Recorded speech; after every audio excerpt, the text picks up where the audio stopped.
My name is Gregory, and this happened last December when I was home alone in my house for a whole week. My girlfriend had gone to stay with her parents for the holidays, and I stayed behind because of work. I live in a quiet neighborhood in a small town in upstate New York. The houses are pretty spaced out, and most of the people on my block go away for Christmas, so I basically had the whole street to myself. At first, I liked the idea of the peace and quiet. I thought I would get a lot of rest and maybe catch up on some shows and just enjoy the coziness of the holidays for a bit. But what happened that week still lives rent-free in my head. It was on my second night alone. It was around 6:30 and already completely dark outside. It had been snowing lightly all day, and there was a white layer on my yard and driveway. I was in the kitchen making a simple dinner, just pasta and chicken. Usually my girlfriend is the one to cook our meals. I'm not much of a chef. I turned on the TV in the background to make the house feel less empty, because as happy as I was to have the place to myself for a bit, I wasn't used to it being so empty and quiet in here. While I was eating at the table, I heard something unusual. It really took me a second to figure out what it was. It sounded like singing. I muted the TV and listened. The sound was definitely coming from outside. The singing got a little clearer, and I realized the person was singing Jingle Bells. At first I thought maybe some neighborhood kids were playing around outside, but the voice didn't sound like a kid. It sounded like a grown man. I got up and walked toward the front door because that seemed like the direction it was coming from. The closer I got, the louder it got. By the time I reached the door, it sounded like the singing was coming from right on my front stoop. I felt a weird feeling in my stomach, but at that moment I still thought maybe it was just a caroler. I opened the door, and standing in the glow of my porch light was a man around 35 years old. He wore no hat and his coat looked too thin for the weather, but the strangest thing was that he was completely focused on singing Jingle Bells, staring down at my welcome mat like he wasn't even aware I opened the door. I remember forcing a little smile because I didn't really know what else to do. I'd never gotten Christmas carolers before. But even still, I never heard of a grown man doing it solo. It's supposed to be a group thing from what I know. He didn't look dangerous, he actually just looked sort of confused or maybe slow. I even wondered if he was special needs or something because he didn't react to me being there. He just kept singing. When he finished the song, I expected him to say something, or at least leave. But he just took a breath and started singing Jingle Bells all over again from the beginning in the same slow off-key tone. But now he was looking up at me, making direct eye contact. I felt my smile drop because it was just weird now. I stood there another minute, pretending to listen even though it felt uncomfortable. I kept thinking he would stop after the second run, but he didn't. He just looped the song. I checked my phone and realized almost 4 minutes had passed while he sang Jingle Bells over and over. Finally, I decided it was enough. I told him thank you in a polite tone, and I slowly closed the door. I thought that would send him on his way. But once the door was closed, I still heard the singing. It continued without even slowing down. I walked back to the table and sat down trying to ignore it, but the longer it went on, the harder it was to ignore. The man didn't seem normal, and it bothered me that he was still right outside my door singing the same song. I wondered if maybe he was special needs and someone was out there with him, like by the street or something, but I didn't see anyone else out there. It made the whole house feel uncomfortable, like someone weird was standing too close to my personal space. I kept eating, but I couldn't focus on the food. It went on for my entire dinner. Finally, after about 10 minutes straight, the singing stopped. The sudden silence actually made me jump because I had gotten used to the singing. I got up slowly and walked back to the front door window. When I looked outside, I expected to see the man gone, but he was still there. He had moved. Now he was standing at the end of my driveway. He was just facing my house completely still. He was no longer singing, at least I couldn't hear anything from here. He was just standing there in the snow, staring at the door. Something about that felt worse than the singing. He looked like he was waiting. I opened the door a crack and told him he couldn't be here, that this was private property and he needed to leave. He didn't move at all. The whole thing was so unnatural. I finally told him that if he didn't leave, I would call the police. Then I shut the door again. I watched him for another minute from the window, but he didn't budge. I didn't want to actually call the cops because I thought maybe there was something mentally wrong with him and I didn't want to make things worse. So instead, I decided to just go upstairs, lock my bedroom door, and try to relax. I checked out the window upstairs before changing into bedclothes. The man was gone from the driveway. Thank God. I figured the threat worked. I got into bed, turned on a lamp, and started reading my book to wind down. Maybe 20 minutes went by when I heard something from behind the house. I knew instantly what it was, unfortunately. It was the same man singing Jingle Bells again, except now it was coming from my backyard. I jumped out of bed and went to the back window. When I looked down, not only was he directly inside of my backyard, he was already looking up at my window. The man was in my backyard standing in the snow directly below my bedroom window. He was looking straight up at me while he sang. I slid open the window and yelled at him that I was calling the police. The singing stopped instantly. He stood there in total silence for about 3 seconds. Then, he suddenly burst into a full sprint toward the back door on the lower level. The second he was out of my view, I heard the most insane sound I've ever heard in my life. He started screaming at the top of his lungs, not like a normal scream. It sounded like a death metal singer, but even more insane and deranged. It echoed across the yard and through the entire house. Then came the banging. The back door shook violently as he kicked it, slammed into it, and probably tried ripping the doorknob off. I felt the vibrations from the impacts in my upstairs bedroom. I realized this guy wasn't just weird. He was trying to get inside. I grabbed my phone and called 911 right away. I begged them to hurry, telling them a man was trying to break in. I stayed on the line while holding a baseball bat with my other hand. I backed into my bedroom closet and shut myself in. The operator told me to stay hidden. I could still hear the screams and bangs from downstairs, and every second felt like he was going to break through. Then, just as suddenly as they started, the bangs stopped. Everything went silent except for my breathing. I didn't know if he left or if he got inside. I stayed completely still in the closet until the police arrived. They checked the entire outside of the house and confirmed the back door was still locked. The operator said I could come out and meet them. When I stepped outside to greet them, I finally felt like I could breathe again.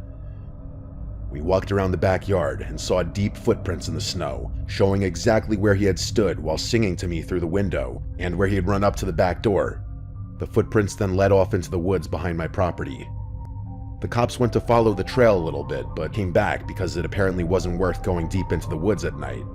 They acted like it wasn't a big deal. They told me people act strange all the time, and that as long as I kept my doors locked, I should be fine. They didn't seem very interested in finding him, and that bothered me a lot, but I was too shaken up to argue.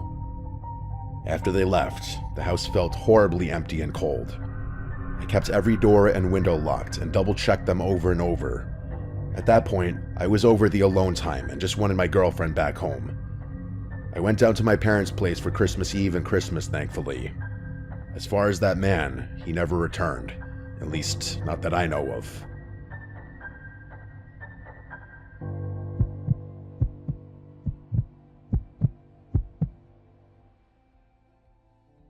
This story is about my Christmas experience from about 10 years ago.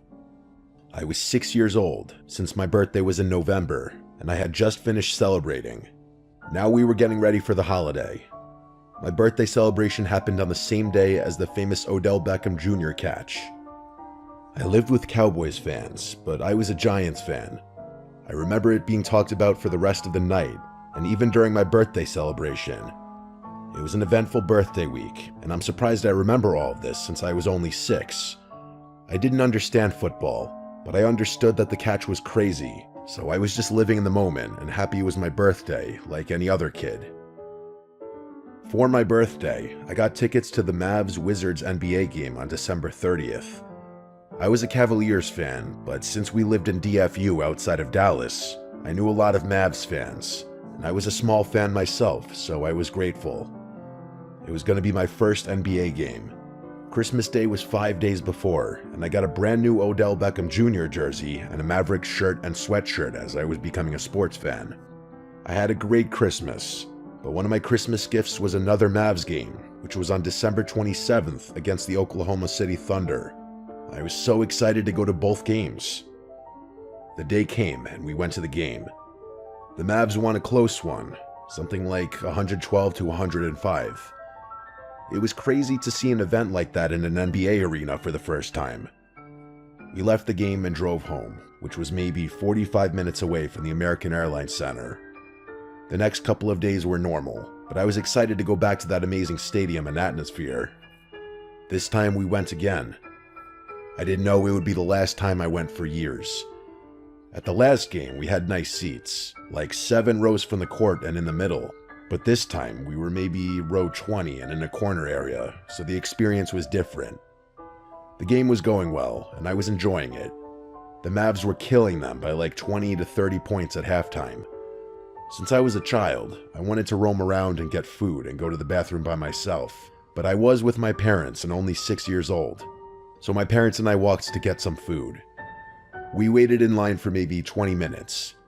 My dad went to another restaurant inside the arena to get different food, and I stayed with my brother who was waiting in line to pay. As we talked to the worker, I walked away to throw out some of the candy they bought me before the game. I walked to a trash can maybe 30 feet away. As I got there, this tall white man came up to me and asked, "Hey, are you lost?" I shook my head and didn't say anything. He said he didn't see my parents around and told me, "Let's go look," as he grabbed my hand and walked with me. I was just a kid, so I walked with him. He took me toward the nosebleeds and said we were going to the intercom so they could announce my name and find my parents. I said okay and kept walking. We got to the top and we waited for about 10 minutes. He waited until the coast was clear and then tried pushing me towards the emergency stairs or elevator. I don't remember exactly, but I do remember there was no one around. Then I remembered stranger danger, and the guilt and fear started sinking in. I realized I shouldn't go with this man. He didn't have any credentials. When he let go of my hand to go check his phone, I ran all the way back to the stands. As I ran, I saw him standing there with a small grin on his face. I couldn't find my parents, but I didn't care. I just wanted to be somewhere safe. I found my brother, who hadn't told my parents he lost me because he didn't want to get in trouble. He asked if I was okay, and I said yes, choosing not to say anything. The game ended and the Mavs won, but I didn't care. I just wanted to go home. As we exited, I was quiet. When we got in the car, I was also quiet. My parents seemed confused that I didn't seem energetic, but I told them I was tired. As we drove home, I almost fell asleep, but then a loud honk screeched behind us. It was so loud I almost screamed. I turned around, and there he was. The same man driving a truck with maybe 3 other men inside. I couldn't tell who they were, just silhouettes. My parents yelled at them from our car when they pulled up next to us, but the men just stared. I wanted to say something so badly, but for some reason I didn't. When we got home, I went right to sleep and passed out fast. In the middle of the night, I woke up with chills. I noticed a light flashing at my window. I looked out, expecting something innocent, Santa Claus or something, but instead saw that man standing out there, shining a flashlight into my bedroom window. I screamed and ran to my parents' room, telling them someone was at my window as if it were a first-story window. They rushed outside and searched for maybe 20 minutes. They didn't find anything, and since I was a kid, they didn't believe me. They said it must have been a shadow from a car, but I know what I saw.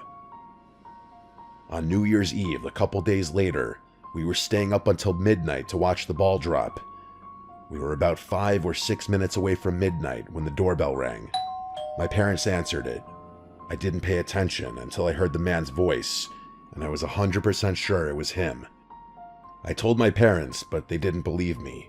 I told them at the game he brought me to the high level, and I ran away and escaped, but they still didn't believe me.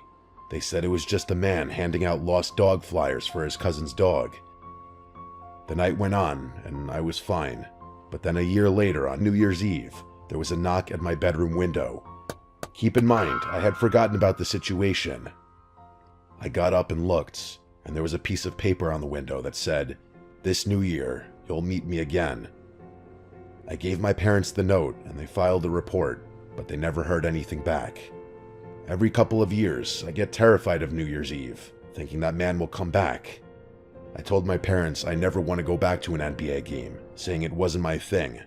But now I'm 16, and it scares me that the man knows where I live. I'm considering going to the Cavs vs. Mavs game on January 2nd or 3rd, which would be my first game since then, but I'm not sure. This experience scared me away from basketball and made me always close my curtains.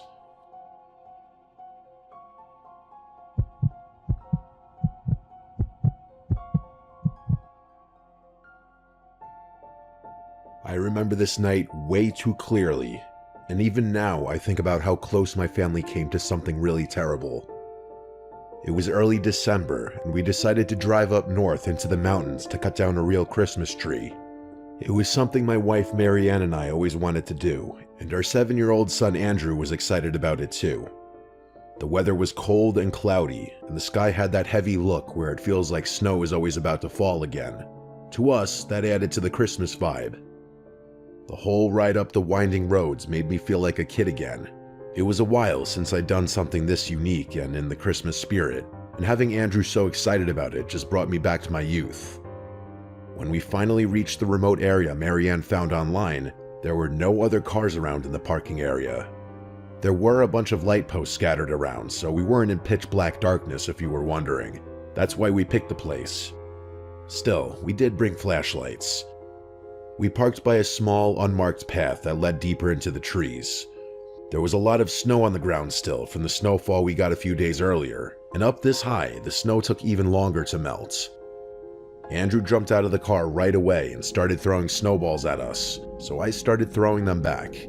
We were here to have fun, so of course I was going to try to make it as memorable as possible for Andrew.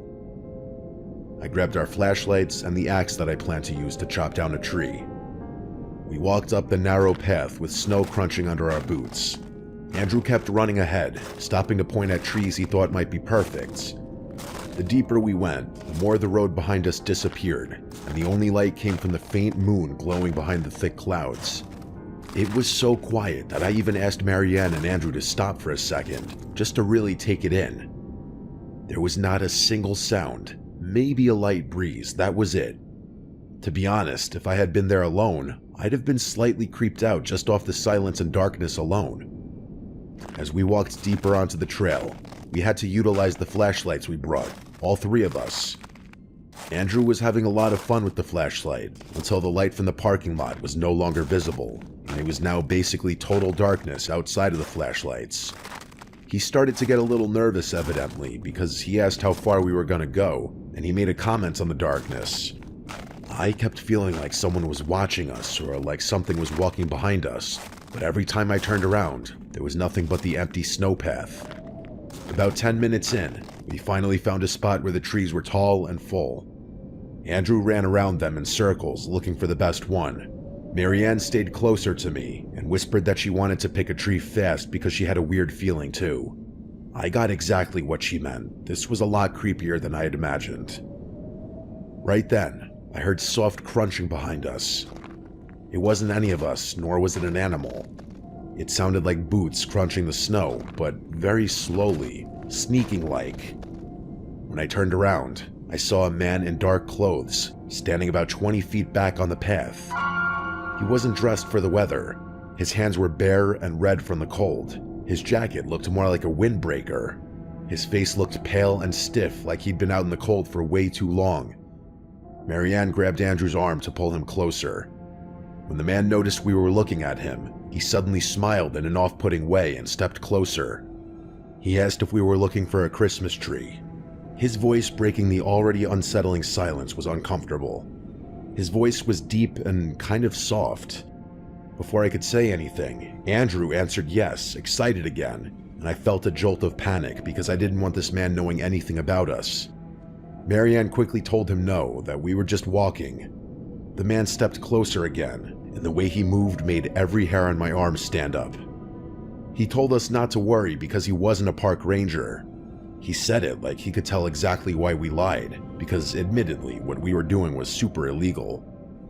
I didn't want to talk to him at all. Something was wrong with him. He looked hungry or desperate or like he hadn't slept in days. I guess, for lack of a better word, he looked homeless. I told Marianne we should head back to the car, and she nodded, gripping Andrew's jacket. When we started walking past the man, he stood by, smiling and watching, giving slight nods as if to say goodbye as we walked. Andrew kept turning around, asking if the man was following, and we told him to stay facing forward. Every time I looked back, the man was a little bit closer than before, even though I didn't hear him speed up. I whispered to Marianne that when we reached the main road, we had to run to the car. She held Andrew's hand tighter and nodded without looking back. The man's steps stayed behind us the whole time, dragging a little like his boots were too big or too heavy. Once we got close enough to see the gap in the trees where the car was parked, I told them to go.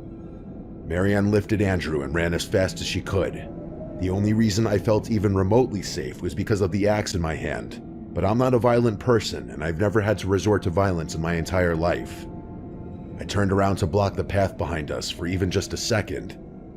The man had stopped walking and was just staring at me, and he put his hands up halfway, still smiling, and then he said, "I mean no harm.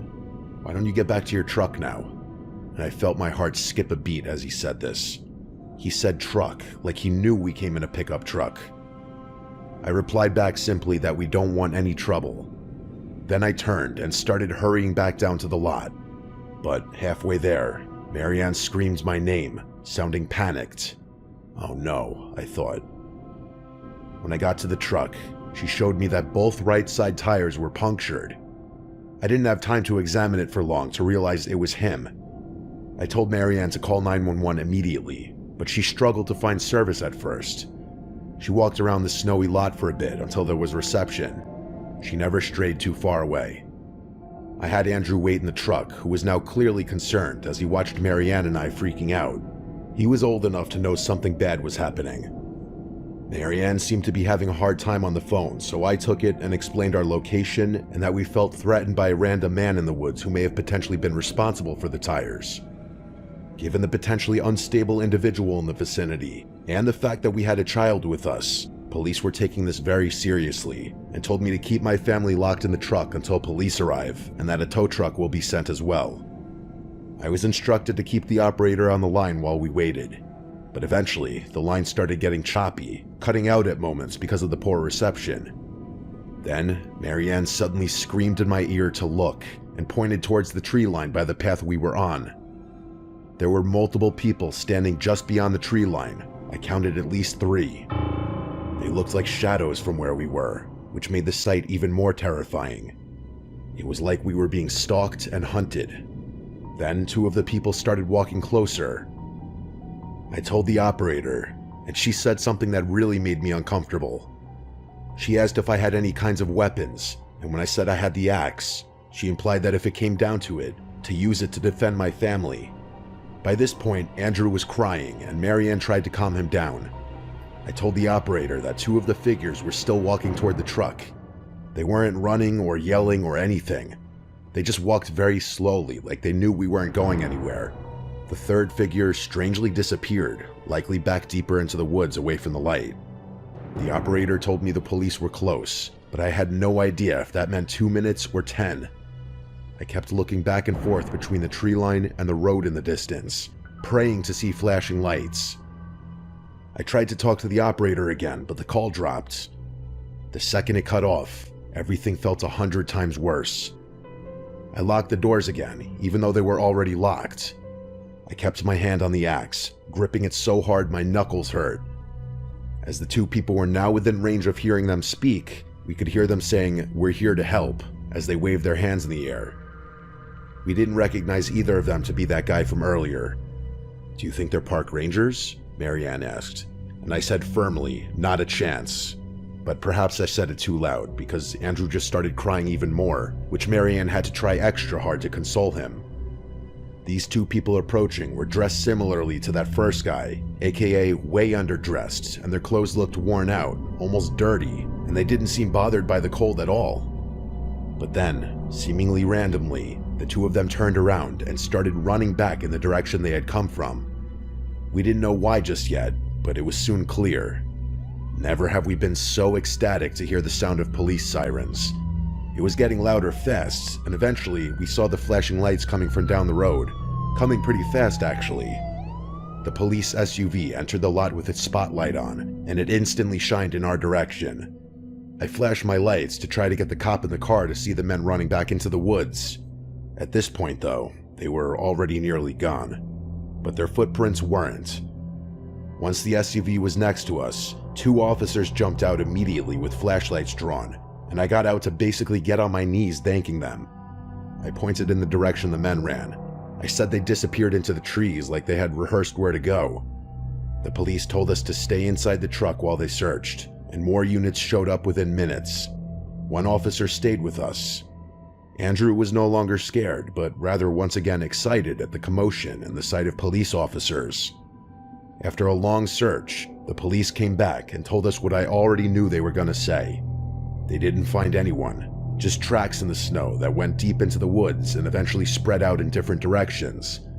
They didn't know if the people lived somewhere out there or if they were part of some kind of camp deeper in the mountains. They said sometimes drifters or squatters stay hidden in remote areas during the winter. The tow truck eventually arrived, and the police stayed around us the entire time until our truck was loaded up.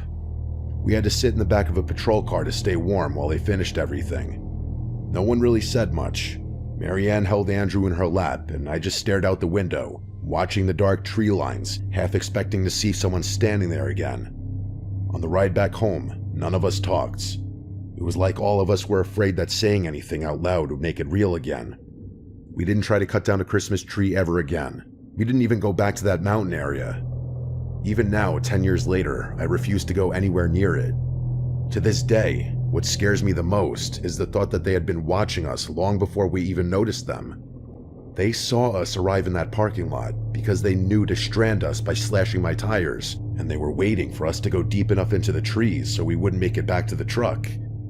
We were lucky we trusted our instincts enough and decided to leave for the truck almost right away. We were also lucky I was holding an axe, which may have dissuaded them from doing something crazy. I don't like thinking about how close we came to potentially never going home.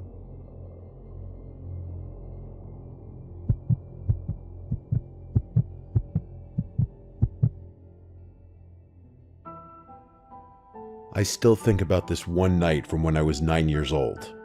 It was a few days before Christmas.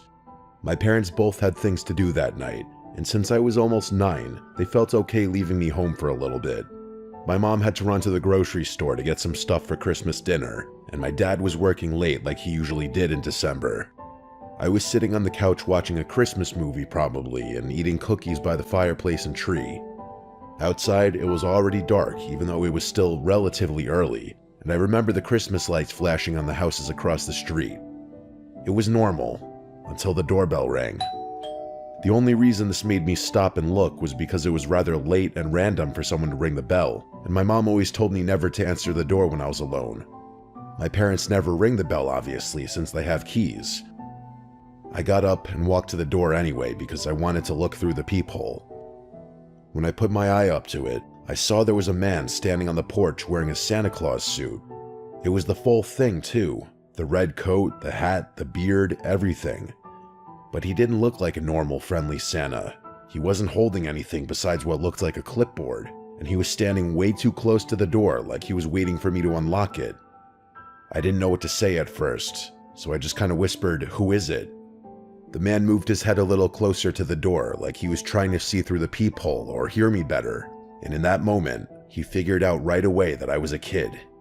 He did, I guess, what was his best Santa impression, as he said he was Santa and that he had gifts for me, and that I should open the door. At 9 years old, I wasn't stupid, and I didn't believe in Santa anymore. My parents taught me about strangers. I told them to go away and that I didn't need anything, and I tried to sound brave, but my voice cracked. The man went silent for a second, and then he asked me if I was home alone. As soon as he said that, I knew to walk away. I instantly felt stupid for even letting him know I was home. I didn't answer him. I stepped back from the door and walked fast to the living room because I suddenly felt too scared to stand near it. I sat on the couch and grabbed a pillow and stared at the TV like acting normal would make the fear go away. But then I heard the doorknob twist. He was testing if the door was locked. I wanted to scream for help, but nobody was home. I waited and hoped he would leave, but a moment later, I heard another sound from the back of the house. It was the back doorknob twisting. It happened so fast after the front door that I bet he ran around the house to the back. That door was even weaker than the front one, and we almost never used it. I felt frozen in place, and all I could think about was that my house only had 2 doors and this man was trying both. I ran to the kitchen and grabbed the phone and dialed my mom's number. When she answered, I started talking really fast, trying not to cry. I told her someone was trying to get into the house and he was dressed like Santa. My mom got serious right away and told me she was coming home right now and that I should not open any doors no matter what. She told me to stay in the living room and keep the curtains closed. I sat on the floor behind the couch where I couldn't be seen from any windows, and I stayed completely still. I kept hearing small noises outside, like footsteps or light taps, just some forms of sounds indicating that someone was still there. Eventually, they stopped, and not long after, I heard a car pulling into our driveway, and I knew it was my mom because I recognized her squeaking brakes. I stayed where I was until I heard the front door unlock and slam open. My mom came in breathing hard and holding 2 grocery bags. She locked the door behind her and yelled out for me, and I ran to her right away. She hugged me and then told me she had just seen a man dressed as Santa walking down our street. She said she slowed her car down when she saw him, and she yelled at him out the window asking what he was doing. The man told her he was going door to door asking for donations, but she didn't believe him for a second. She said he looked nervous and that he walked away fast when she started yelling. My mom told me she was proud of me for not opening the door and for calling her right away. She called the police and reported the man, and I'm sure police at the very least surveyed the area. We never found out if he was arrested or if he just disappeared into the neighborhood. 2 neighbors did say though that the man knocked on their doors asking for donations, though they said it seemed like a scam. Regardless, that doesn't change the fact that he tried to get into our house where he knew a little boy was home alone. I still think about that night every year around Christmas when I see Santa decorations. I just remember being 9 years old and knowing that man on our porch was not Santa and that he wanted something else. I guess I was lucky the doors were locked and my mom got home when she did. What would have happened if that door was unlocked is terrifying to think about.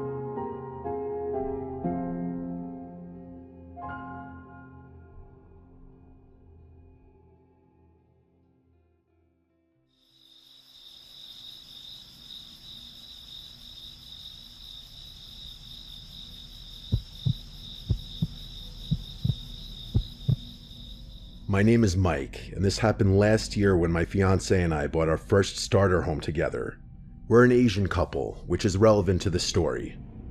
It was a small 2-story house in a basic suburban town in Georgia. There was nothing special about it, but to us it was supposed to be special. It was a typical quiet street, decent backyard, cheap fence, and regular-looking houses lined up next to each other. We felt lucky to even buy a house at our age, so it was a very exciting point in our lives that was quite literally robbed from us, which you'll soon hear why. The first few days were normal. We unpacked, met a few neighbors, and tried to settle in. The neighbor on our right side was a friendly older couple. The neighbor across the street waved and came across to say hi when he saw us. But the house on our left side was different. We didn't see anyone come out of it for the first few days. The curtains were always shut. The house looked clean and normal, don't get me wrong, but it was always kind of dark inside, like no one was home even though there was a car in the driveway. The only time we noticed anything was when we saw someone standing inside their front window one afternoon. My fiancée and I were carrying groceries in from the car when she whispered something to me about it. I looked over and saw a man standing behind the curtain, only half visible but totally watching us. He didn't wave. As soon as he saw us glance at him, he walked away from the window. It was weird, but we didn't think too much about it. Some people are just quiet or awkward. Over the next week, we started noticing him more often. Not outside, but inside his house. I would catch him standing in his living room window sometimes when I left for work. My fiancée told me she saw him in the upstairs window once when she was getting the mail. Every time we noticed him, he seemed to be watching us, but never in a way where he stayed long. The second we looked back, he was gone. One night, something happened that made both of us uneasy in a way we couldn't ignore. Around midnight, I was getting ready for bed when I walked past our upstairs window. Our bedroom window faced directly toward his house. When I looked, out of habit, I saw him in his upstairs window. This time he wasn't halfway hidden or standing behind a curtain. He was fully visible. He stood straight up with his face turned toward our bedroom window. I froze for a second because I wasn't sure if I was actually seeing it right, but the second he realized I saw him, he stepped back away from the window. I remember saying to my fiancée with a laugh, "Oh great, our neighbor's a creep." The next morning, the man came to our door. It was the first time we saw him outside. He knocked politely and introduced himself as Gordon. He apologized for looking like he was spying the night before. He told me he had been putting something on his window ledge and didn't mean to look into our room. He smiled the whole time, and it was a welcoming enough smile to give me a bit of relief.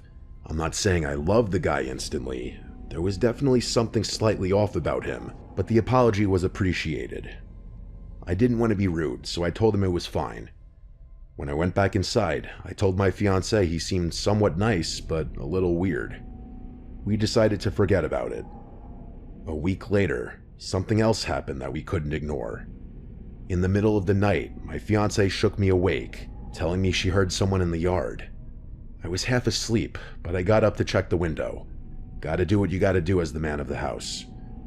When I looked outside, I saw someone walking in our yard. Unless it was fucking Bigfoot, it was definitely a person. A full-grown man walking around like he was looking for something. My first reaction was to shout out "hey," even though I knew that wasn't the smartest thing to do. As soon as I yelled, the person walked fast toward the gate and slammed it shut behind him. Since we didn't have anything in the backyard yet besides some gardening tools, I didn't think someone was trying to steal anything, and I didn't bother to check the backyard. I did check the front windows though, and didn't see anyone. I didn't go outside because I didn't feel safe, and eventually, my fiancée and I went back to sleep, even though we felt uneasy. A few nights after that, the same thing happened again. My fiancée woke me up, telling me she heard rustling outside. This time we both heard it clearly. It sounded like someone was shimmying something. I can't say what, but best description I could give was some kind of lock. I went to the window again, and sure enough, I saw someone in the backyard. I felt my whole body tense up this time. I yelled that I was calling the cops. The person walked out of the yard and again slammed the gate the same way, but this time I saw enough of the man's face and posture to know it looked exactly like Gordon. I yelled "Gordon," but he didn't respond. He just walked away like nothing happened. This time I went outside. I checked the yard, then the sides of the house. I took a deep breath and told myself I have to confront this now. I walked over to Gordon's house and knocked. He answered within seconds, which told me he was awake the whole time. He smiled like he always did, and started laughing while telling me that it was him in the yard. He said he was chasing away kids who always jumped the fences in the neighborhood, and he caught them jumping from his backyard into our backyard. He said it happens all the time and told me I'd get used to it. He kept smiling the whole time, but something about the smile didn't feel normal. It felt like something was behind it. I saw hate in his eyes, I swear. I didn't argue with him. I just told him I understood and went back home. But deep down, I didn't believe a word he said. The next day, he came over again and invited us to come to his house for Chinese food the next night, which would be a Friday. We felt like saying yes would at least clear the awkwardness between us and we could just be cordial neighbors. We went to his house around 7 p.m. that Friday. The second we walked in, the atmosphere felt uncomfortable. Gordon seemed relatively intoxicated and got only more drunk as he kept sipping more wine. He said he ordered a bunch of Chinese food and made a little weird comment like, "I know you guys love Chinese food," then laughed. He made little passive-aggressive comments here and there. Eventually the food arrived and he paid, and we offered to help him set up the table, but he almost yelled when he said no. The whole dinner felt tense. Then, as he finished more and more wine, he started acting more differently.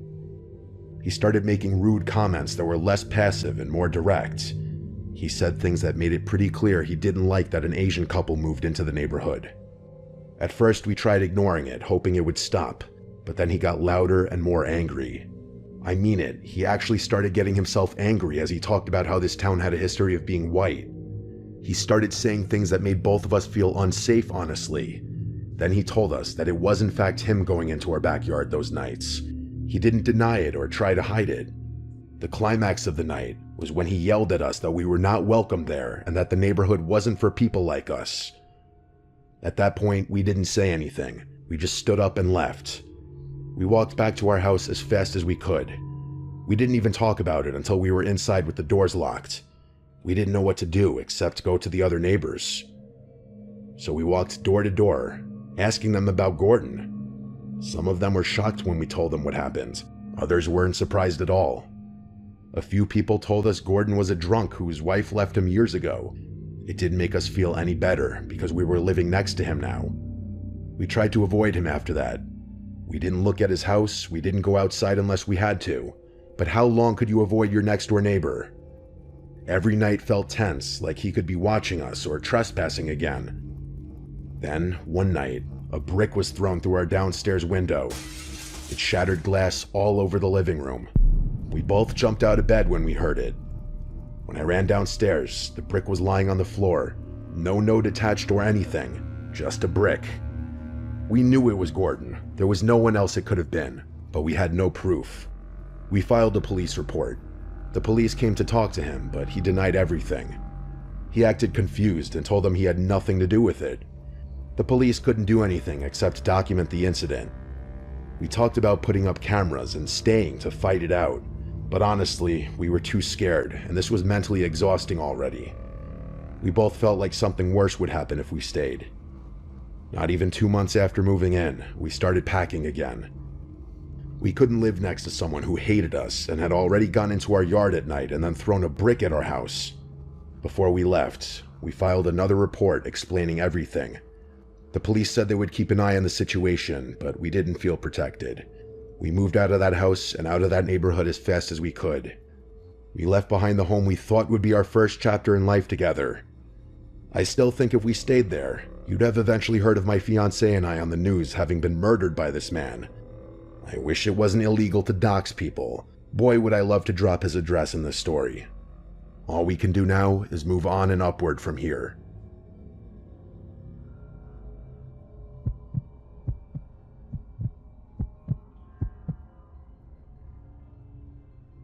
This story happened a couple of years ago, around late 2021. My name is Noah, and me and my fiancée Gabby, who is now my wife, had moved into a new house in a quiet suburban neighborhood. It was a nice 2-story house, perfect for our future family.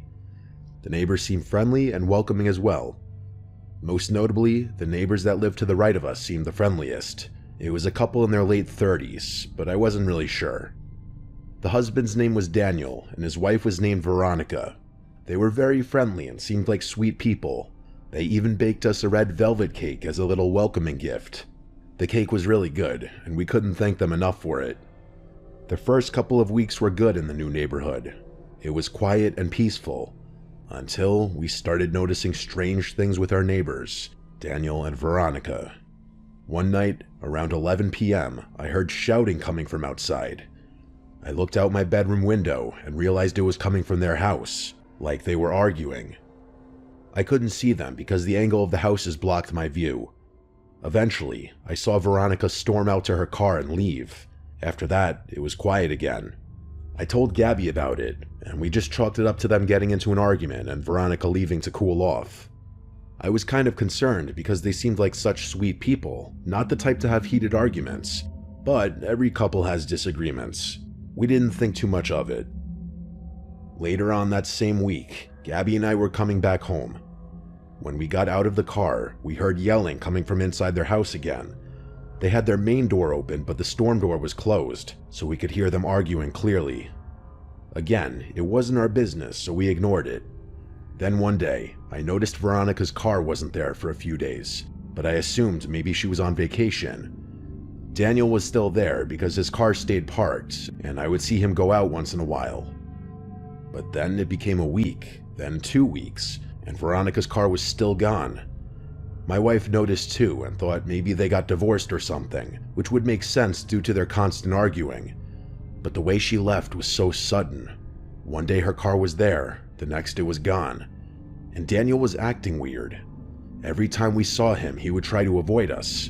He wouldn't wave like neighbors usually do, and the rare times I talked to him, he would talk fast and try to end the conversation as soon as possible, like he was nervous.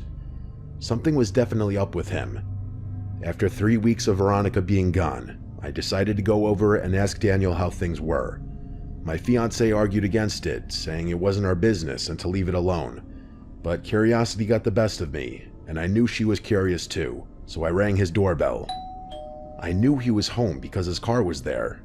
It took him almost 3 minutes to answer, and when he did, he looked off. He was sweating like he just ran a marathon, and he had this weird forced smile like he was hiding something. I asked him about Veronica and why I haven't seen her or her car in a while. He hesitated and said, she just went to go stay with her mom for a while out of state because she's very sick and she's looking after her. I felt like that was a lie, but I didn't question it. I might have believed him if he wasn't acting so strange. I then asked why he was sweating so much, and he said he was doing workouts upstairs. He was speaking really fast, like he was rushed or nervous, but then something happened that made my heart drop. I heard a voice scream from somewhere inside the house. I wasn't exactly sure where, but I was almost positive it was a woman's voice yelling for help. I asked what that was, and Daniel quickly said, I'm playing a movie upstairs and forgot to pause it. That made no sense since he had just said he was working out upstairs. I just said okay and told him I would catch him later. I went back home and told Gabby everything. She was just as concerned as me and told me to call the cops. I did, and I requested to stay anonymous, even though Daniel would probably know it was me. I told the dispatcher that I heard something in my neighbor's house and wanted them to do a welfare check. Eventually, an officer pulled up. About 10 minutes later, I heard sirens and saw 5 police cars and an ambulance. Me and Gabby rushed outside. Officers were everywhere. Daniel was being taken away in handcuffs while Veronica was being rushed to the ambulance on a stretcher. We later found out Daniel and Veronica had been in an abusive relationship and things had escalated badly. Daniel kept her locked in the basement for weeks. I didn't even know they had a basement. Down there, he would assault her, rape her, abuse her, and do horrible things. He even sold her car to make it look like she wasn't home. When I heard that scream while talking to him, it turned out he stabbed her 5 times because she had made noise when he told her to be quiet while he answered the door. That explained why he was acting so strange. Unfortunately, Veronica didn't survive and passed a couple hours later. As Daniel was being escorted into a police car, he said, "I know it was you who snitched on me, and you'll regret this." I wanted to laugh it off if the situation wasn't so messed up, knowing he would be behind bars for a long time. It's crazy how you never know who people truly are behind closed doors. Daniel seemed like a friendly, normal guy, and so did Veronica. They seemed like a great couple, but obviously they had serious issues hidden underneath. Fast forward a couple nights after the incident, I woke up in the middle of the night. It was dark, and I saw the silhouette of a person.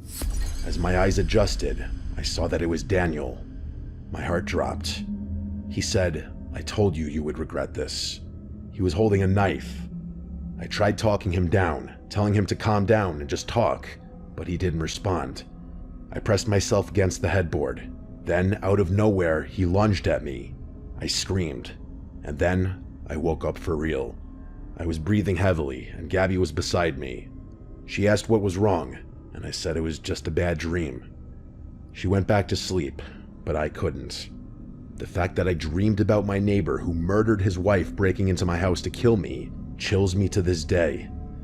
Most dreams fade, but this one stayed vivid, and the words he said in the dream were the exact same ones he said while being taken away in cuffs. I never told my wife about this dream. I don't know why. I guess because she might think I'm crazy or it would just stress her out. Eventually, after we got married, we moved to another part of town. It's a nice, quiet neighborhood and a great house, but the whole event traumatized us. Knowing we lived next to a murderer still haunts us.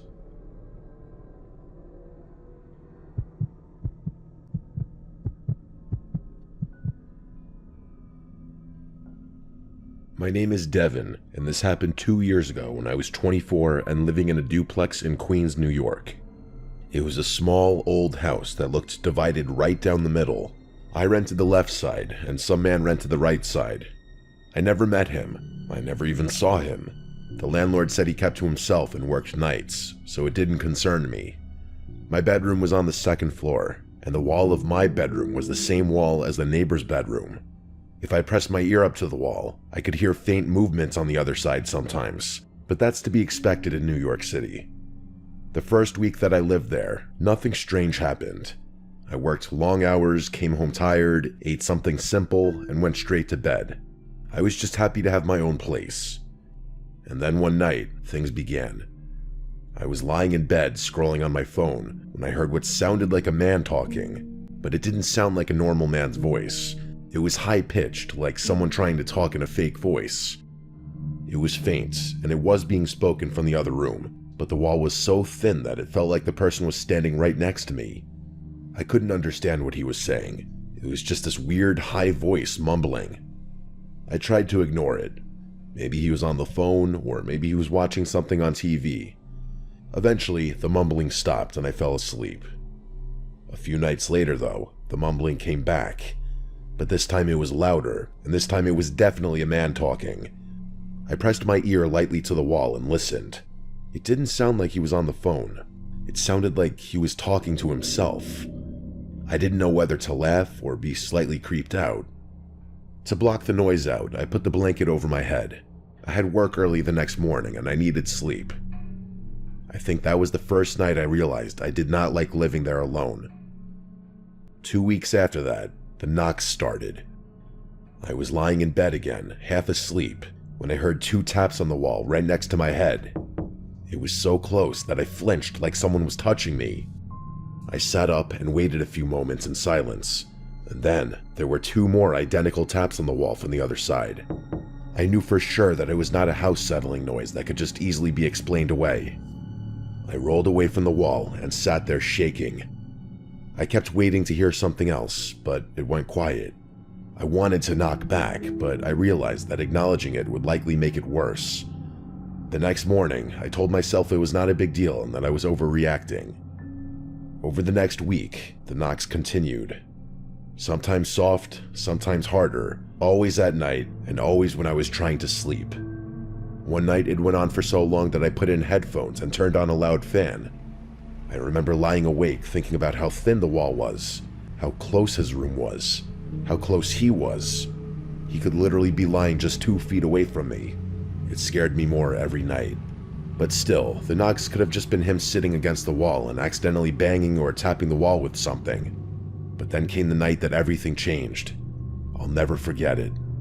I was lying in bed on my side, facing the wall. My eyes were closed, but I was not asleep yet.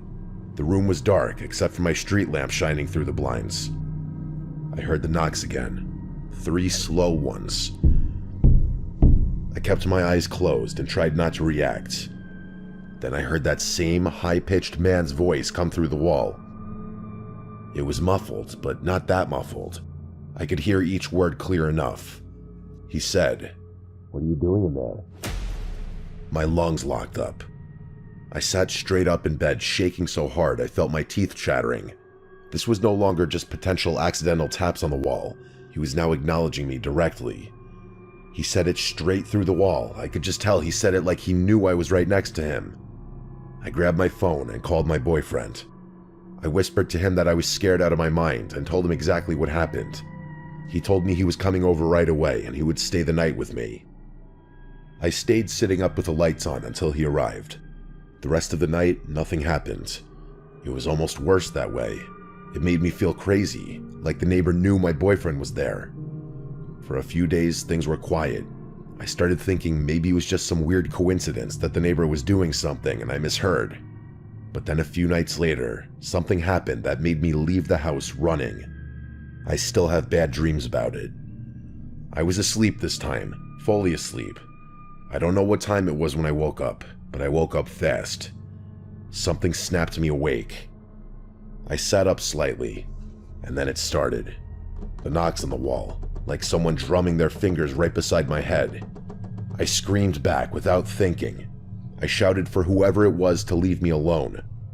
I was shaking and breathing hard. I think mustering up the courage to finally yell back spiked my adrenaline. I don't know exactly what I expected next, but I will tell you, what did happen next I never expected in a million years. There was a voice. It came from inside my room. A voice in the dark said, "Go to sleep." It was not the voice from the wall. It was deeper and closer, right there in my room. I launched off my bed screaming. For some reason, the brief moments of my running through the hallway and down the stairs was a blur, because I really just remember getting outside and running into the street screaming for help over and over. I must have looked insane. I ran barefoot onto the sidewalk. I kept looking behind me, expecting someone to be chasing me. I didn't stop screaming until a man 2 houses down came outside and stared at me like he didn't know what to do.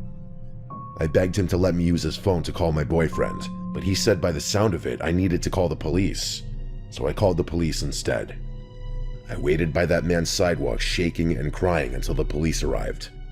When they showed up, I told them everything that happened. They asked me if I was sure that someone was in the house, and I said yes, 100% yes. They drove me back to my duplex, and 2 officers went inside. My front door was still wide open like I left it. They said there were no signs of forced entry. They asked me if I remembered unlocking the door as I ran out. I had no memory of touching the lock. I told them I didn't think I unlocked it, but I was so panicked that maybe I did. I couldn't be sure. They checked every room, every closet, under the bed, everywhere. No one was in the house. They knocked on the neighbor's door too, but he wouldn't open up. It looked like he wasn't home at all.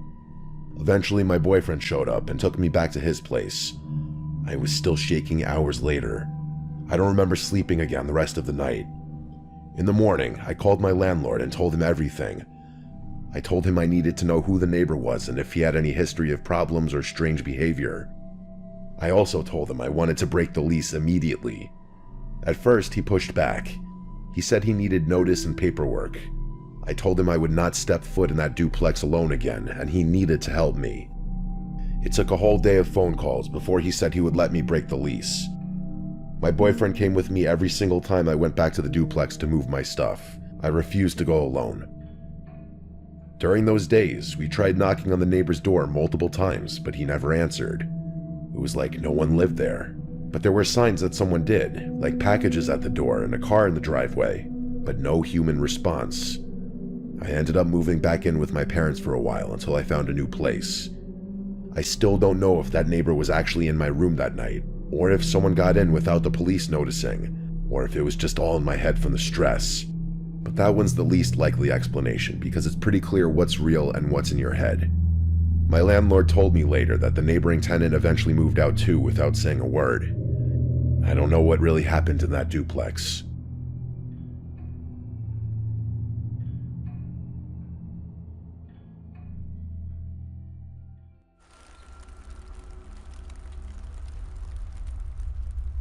Before we start today's stories, a quick thanks to today's sponsor, ZocDoc. The horror in a lot of the stories I read start with a small, creeping sense of unease. Well, sometimes the real creeping dread comes from something we ignore, our health, like a nagging ache, a weird symptom, or just the stress of keeping up with everything. I recently found myself putting off a doctor's visit with the usual excuse that maybe it'll go away and I'll wait till tomorrow to call. That's where ZocDoc swooped in and made things simple. It's a free website where you can search and compare in-network doctors, filter by specialty, check actual appointment openings, and book instantly, often within 24 to 72 hours.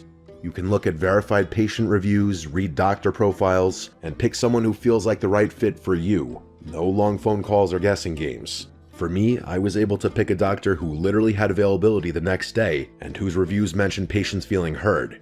That was important because when you walk into an appointment, you want someone who gets you, not someone you can't connect with. So if you've been putting off seeing a doctor, feeling unsure of where to start, or just want someone you feel good about walking into their office or video call, go check out ZocDoc.com/Mr. Nightmare and find a doctor that fits you.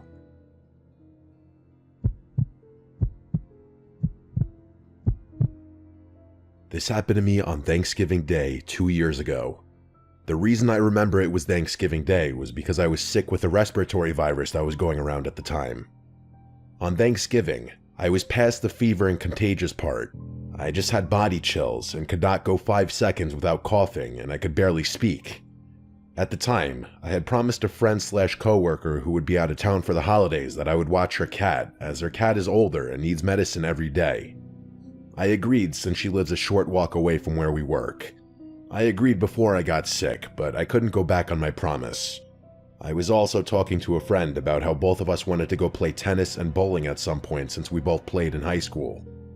I had kept my tennis rackets and bowling ball at my father's place since the dorm I lived in was extremely small. I live in a big city to go to college and therefore did not have a car as I used public transportation to get around. Because I was sick during Thanksgiving, I was unable to get back to my father's place for Thanksgiving. But I was extremely determined to get my tennis rackets and bowling balls since I only go back to my father's place a couple times a year. So if I didn't get my things on Thanksgiving, it would be another few months before we could play, and so I was stubborn and dead set on getting my things. I had made a plan in my head. I would walk to the light rail and get off on a station closer to where my father lives, then ask my brother to come and bring me the stuff that I wanted. On the way home, I would get off the light rail and take the bus to my friend's place to check in on her cat and make sure she was taking her medicine. The transit system where I live is still very irregular. As I was waiting for the bus to come and take me to my friend's place on Apple Maps, my phone would keep saying that the bus was 1 minute away just for it to not show up, and then I'd refresh it and it would say the next bus comes in 15 minutes. I would have just walked to her place and she lives not too far from the light rail station. But for context, at the time I was a 19-year-old female, about 5'3", and I was carrying a 13-pound bowling ball, a couple tennis rackets, and some Thanksgiving leftovers, along with being sick.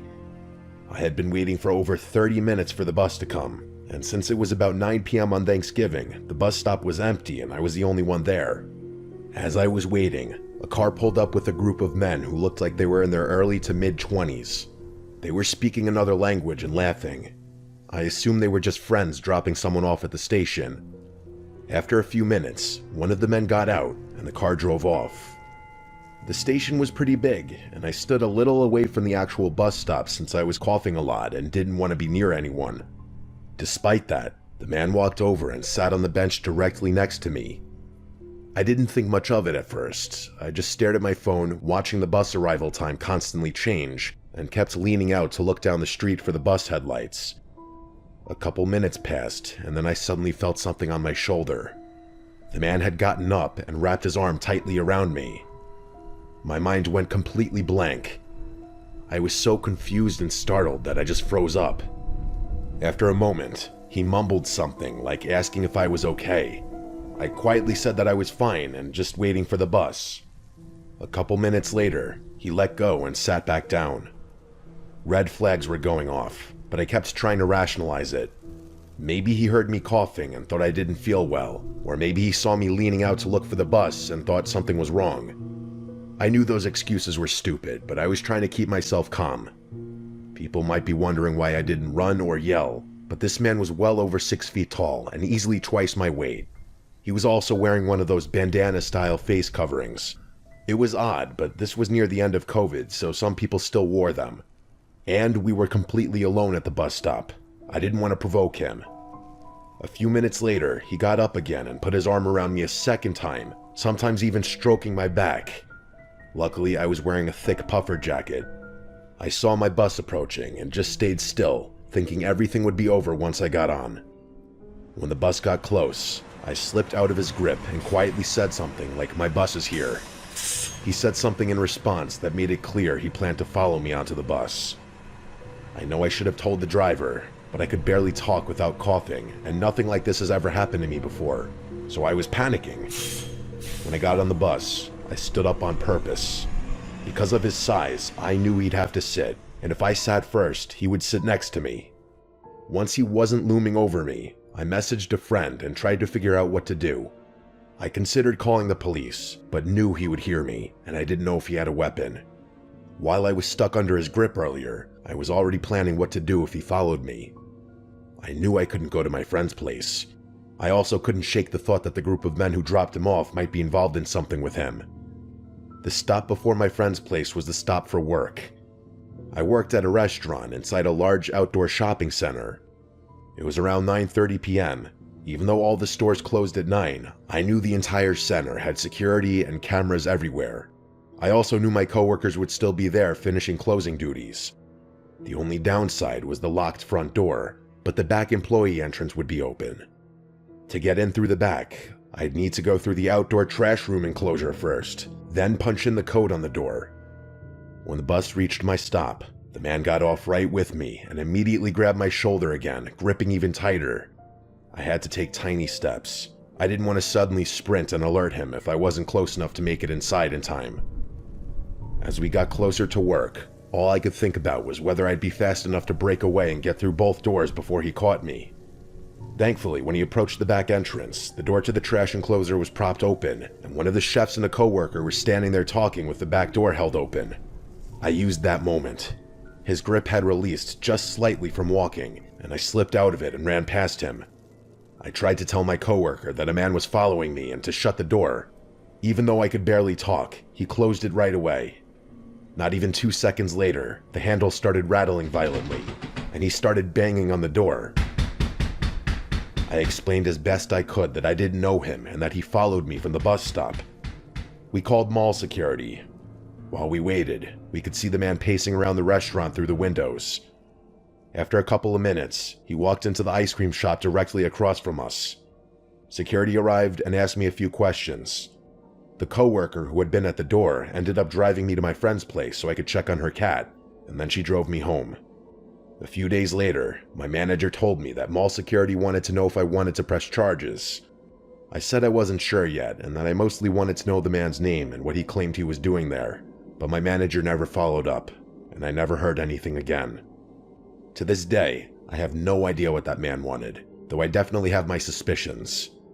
I honestly forgot about the whole thing until recently, when my same friend asked me again if I could watch her cat for Thanksgiving. That's what brought all of this back.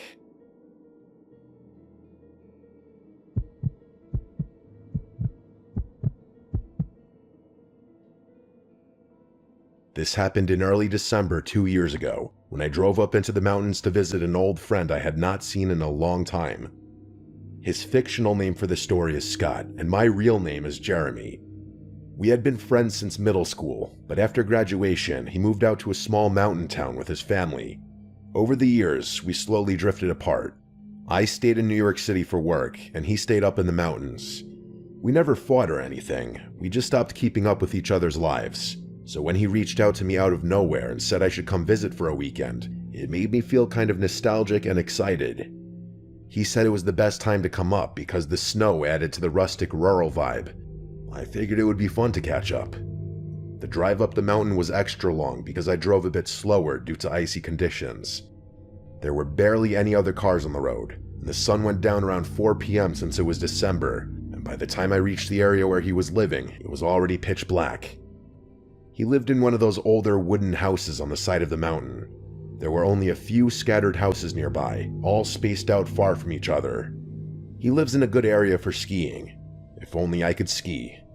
When I pulled into his driveway and he came outside to greet me, the first thing I noticed was that something about him felt off, or just different. I hadn't seen him in years, so I figured maybe I just forgot what he looked like and acted like. But the way he talked was different. Slower than he used to talk, and he kept pausing between sentences like he forgot what he was saying. He helped carry my bag inside, and the inside of the house was warm but pretty empty. Not much furniture except for a couch, a table, a couple chairs, and some antique-looking wall decor. He told me I could sleep on the couch for the weekend since it folded into a pull-out bed. I told him that was fine. The house had a long, dark hallway across from the couch that led to a bathroom and 2 empty guest rooms, which he explained were empty because this used to be his grandparents' house and they recently passed away. He told me he lived alone here now. The hallway had no light at the end and the doors were all open, so from the couch, all I could see was this pitch-black rectangle stretching into the back of the house. For some reason, it made me uncomfortable, even though there was nothing obviously scary about it. That first night, we talked a little bit about old times, but it felt strange. His general demeanor and mannerisms were more socially awkward now, but I chalked it up to the fact that living alone in the mountains for years could make anyone a bit weird. He barely made eye contact, and I did feel like he kept looking in the direction of the hallway. When it was time to sleep, he went upstairs to his bedroom, and I got the couch set up. I left a light near the hallway on because the dark made me nervous. I felt stupid about it, but the hallway really bothered me. I fell asleep, but at around 2 in the morning, I woke up to a thumping sound from upstairs. I quickly realized they were fast footsteps running across the floor above me. It sounded like someone sprinting from one end of the room to the other, then stopping and then sprinting again. The footsteps went on for about 20 seconds before just stopping completely. I waited to hear a door open or close or anything, but there was complete silence after that. I eventually fell back asleep, even though I was pretty creeped the fuck out after that. The second day was even weirder. Scott acted distracted the entire day, barely talking, barely eating, and whenever I asked if he was feeling okay, he would just nod without saying anything. I didn't understand why he was acting this way, being that he invited me here for the weekend for what I assumed was to catch up and rekindle our friendship. I also counted him going down that hallway at least 5 times throughout the day, and I never bothered to check what he was looking at. Since there was a bathroom at the end of the hall, I just presumed he was going in there, even though I never heard a flush. That night, the weather got worse, and a snowstorm rolled through. Wind slammed against the house hard enough to make the walls shake a little. It was awesome, honestly. I love the vibe of being snowed in a cozy place. I went to the couch and scrolled on my phone for like an hour, then went to sleep. Around 2 in the morning, I woke up again. This time, I heard soft scraping sounds. They were coming from downstairs, somewhere in the hallway. It sounded like something dragging across the wooden floor. Then it just stopped. But then there was a sudden tap on the wall behind me, like someone had flicked it with their finger. I turned and looked down the hallway. I didn't leave that light on that night, so it was completely dark. I didn't want to get up. I did my best to just roll to the other side and block the noises out. Old house, I kept telling myself. I did fall back asleep, and the next thing I remember is waking up in the morning. The third night was the worst. By this time, I felt uneasy in the house in general, and I kept catching Scott staring at me for too long without saying anything, like he was checking if I noticed something. I almost thought about leaving early, but the snowstorm was supposed to last until morning. After dinner, Scott went upstairs early and I stayed up on my phone, starting to question the point of this visit entirely. Eventually, I set up the couch and laid down. I shut my eyes and tried to sleep, but sometime around 2 in the morning again, I woke up without knowing why.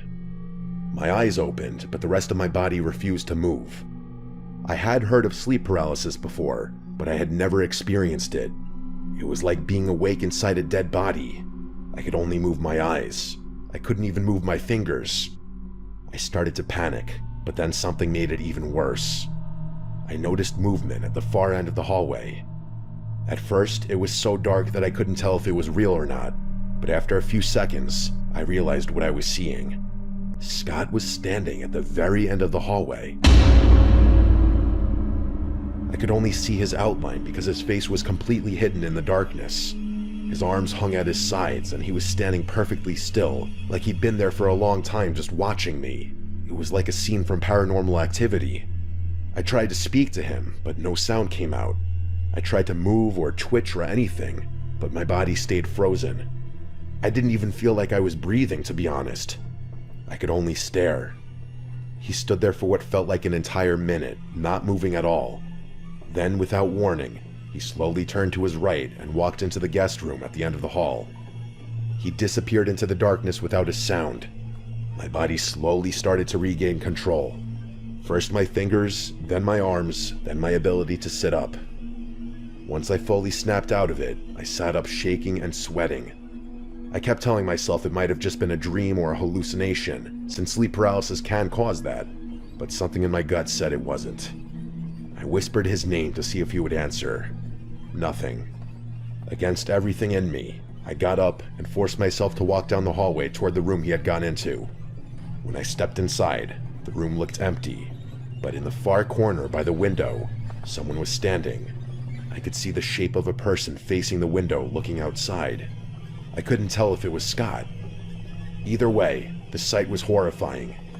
I slowly backed out and then ran upstairs to his bedroom. I found Scott asleep in his bed, completely knocked out. I shook him awake and he looked confused and irritated, like he had no idea why I was waking him up. When I tried to tell him what I saw, he refused to go downstairs. I begged him to believe me that someone else was in the house. He would not even look toward the stairs. He didn't say anything, but his expression changed in a way that scared me even more. He looked like he already knew what I had seen. I then asked him firmly, "Scott, who is that downstairs?" And he just looked at me and shrugged his shoulders. At that point, I decided I was done. I didn't care about the snow or the time. I ran downstairs and grabbed my bag to pack my stuff. I kept glancing toward the hallway, half expecting to see that person standing there again. Genuinely, I just wanted to teleport out of that house immediately. When I got outside, the cold air almost relieved me. I brushed snow off my car and got inside as fast as possible. As I backed out of the driveway, I made the mistake of looking up at the house one last time. In that window of the room at the end of the hallway, I saw a silhouette. Surely that same person I saw standing in that room just before. That was the last thing I ever saw of Scott's house. After that weekend, he stopped responding to texts. I threatened to call in a wellness check when I got worried that he got murdered or something, and finally he responded saying, "I'm fine." That's it though. He didn't respond to any further texts, so I stopped bothering. That was not the same Scott I knew from school. Whatever happened to him, and whoever that was in his house, it's not my problem. I'd be lying if I said it doesn't terrify the shit out of me though.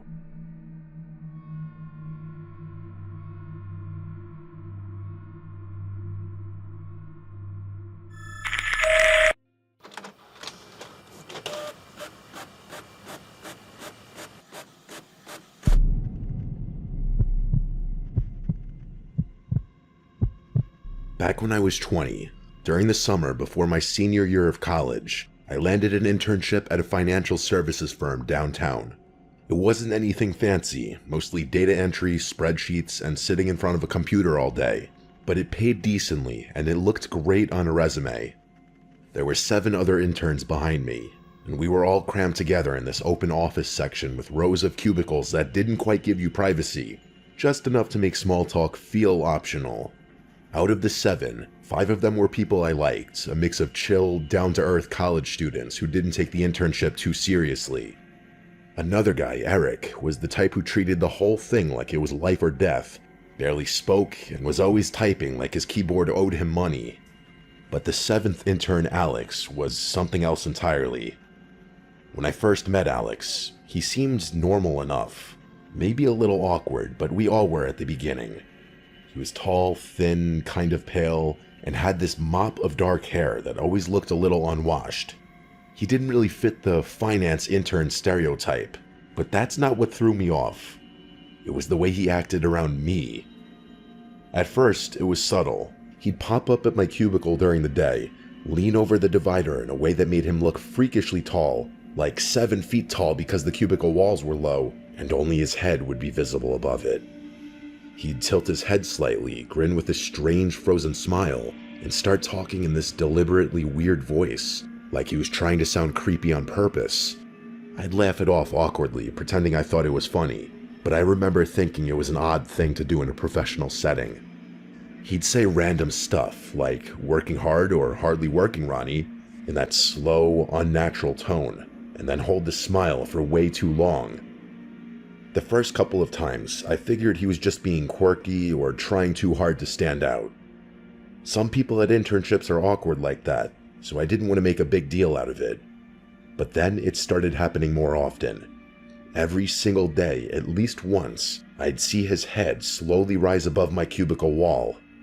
That same stretched grin plastered across his annoying face, and he'd start some bizarre conversation that didn't make sense. Sometimes he'd make jokes that weren't funny, or mutter random phrases that didn't relate to anything. And every time, he used that same unsettling voice, like a soft voice in a kind of taunting way. Honestly, a very good recent comparison of the voice he was doing was the voice Charlie Hunnam did for his role as Ed Gein. The other interns noticed it too, but they mostly laughed it off, thinking Alex was being weird on purpose to lighten the mood. I also think they thought Alex and I had built some kind of rapport that the rest of them didn't build with him. There was something about the way he directed it only at me that made me feel uncomfortable. It's not like I treated him any differently. It was like I was his personal audience for whatever creepy act he was trying to pull. As the weeks went on, his visits got longer. He'd lean over and stay there for minutes at a time, staring at me while talking, sometimes not even saying much, just looking. I'd fake a laugh, say I had to finish a report, and hope he'd get the hint. He rarely did. Then one night, about 6 weeks into the internship, I was home eating dinner when my phone rang. It was a number I didn't recognize. I normally don't answer unknown calls, but since I was expecting a delivery confirmation, I picked it up. When I said hello, all I heard for a few seconds was silence. Then, suddenly, I heard a voice I recognized immediately. It was Alex's voice. The same forced, creepy tone he always used in the office. He said, "The tide's coming in. Pull your boat out of the water." But this time, his voice was a little louder, almost a yell. He dragged the words out like he was reciting a riddle, and then he burst out laughing this insanely unhinged laugh before hanging up. The thing that made my skin crawl wasn't just the call. It was the fact that I never gave Alex my number, not once. The next thing I did was text the number back, asking if this was Alex, but the text said not delivered, and when I looked it up, it was a landline number. That's when I really started to get freaked out. How did he get my number? Why was he calling me like that? I tried to rationalize it. Maybe he found it through a company contact sheet or something. But even then, the way he said that line didn't sit with me. I couldn't stop replaying the sound of his laugh in my head. It didn't sound like someone joking around. It sounded like he was f***ing with me to the point of trying to actually scare me. This wasn't just goofy behavior anymore. That Monday, when I got to the office, Alex wasn't there. His desk was empty, and I didn't see him all morning. I went to our supervisor, a guy named Martin, and I asked him if Alex might have gotten my number through the company. And Martin was very confused, saying interns didn't have access to employee info like that. On top of that, they'd let Alex go at the end of the previous week because he wasn't doing any work and had ignored multiple warnings. That's when I told him about the call. He seemed surprised, and some of the other interns overheard. A couple of them started nodding and saying they always thought Alex was creepy, that he'd made them uncomfortable too. I told them about the weird cubicle visits, the voice, everything. Martin said not to worry, that Alex was gone for good and had no reason to come back. So that was a little comforting. For the next week or so, I kept expecting something else to happen. A message, a random encounter, something, but nothing came. Life at the office went back to normal. I figured maybe that was really the end of it. Until one early morning. It was a Friday, around 5 a.m. Still dark outside, except for a thin gray light creeping in through the blinds. I woke up because I thought I'd heard something, maybe a noise from outside. It made me get up and look out my window. I wish I hadn't. Standing in my backyard, halfway between the trees and the porch light, was a figure looking up at my window. Even though it was barely light out, I could tell who it was immediately. The thin frame and the messy hair, the way he stood perfectly straight. It was Alex. For a few seconds, I could not move.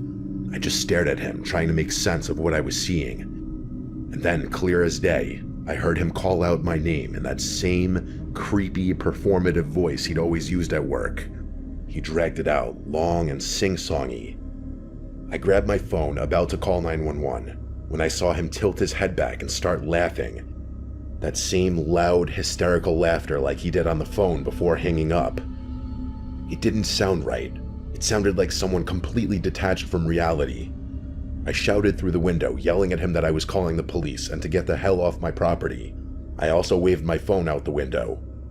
He just stood there for a second longer, then turned and started walking away, still laughing as he disappeared into the trees behind my house. I called the police, and in short, the dispatcher asked me if he was still there. When I said no, She told me to call back if he came back or threatened to break in. I never saw him again after that. Not at work, not around town, nowhere. The police couldn't do much since he hadn't technically broken in or made a direct threat. It was one of those situations where you just have to live with the unease, hoping it's over. The rest of the summer passed without incident. I finished the internship, and on the last day, my boss pulled me aside to offer me a permanent position for after graduation. At the time, I accepted, though a small part of me felt unsettled about ever going back to that office again. I never told them about what had happened that morning. I didn't see the point. Alex was gone, and no one even knew where he'd ended up. Over time, I convinced myself that he must have been dealing with some kind of mental illness or social disorder, something that made him act that way. It's the only way I can make sense of how he went from a quiet, awkward intern to standing in my backyard at 5 in the morning laughing like a lunatic. It's been a few years now, and I've moved on from it. I didn't end up with that company. I got a different job after graduation. I don't think about this too often anymore, but sometimes the thought of that image of him in my backyard still skeeves me out. I still wonder how he got my number, how he found my address, and what he wanted that morning. I guess it's not that hard to get people's info online these days. All I know is that for a few months in my life, I worked alongside someone who wasn't just strange, he had something way deeper going on. And no matter how many years pass, I'll never forget the sound of him laughing in the dark, as if it was all one big joke that only he understood.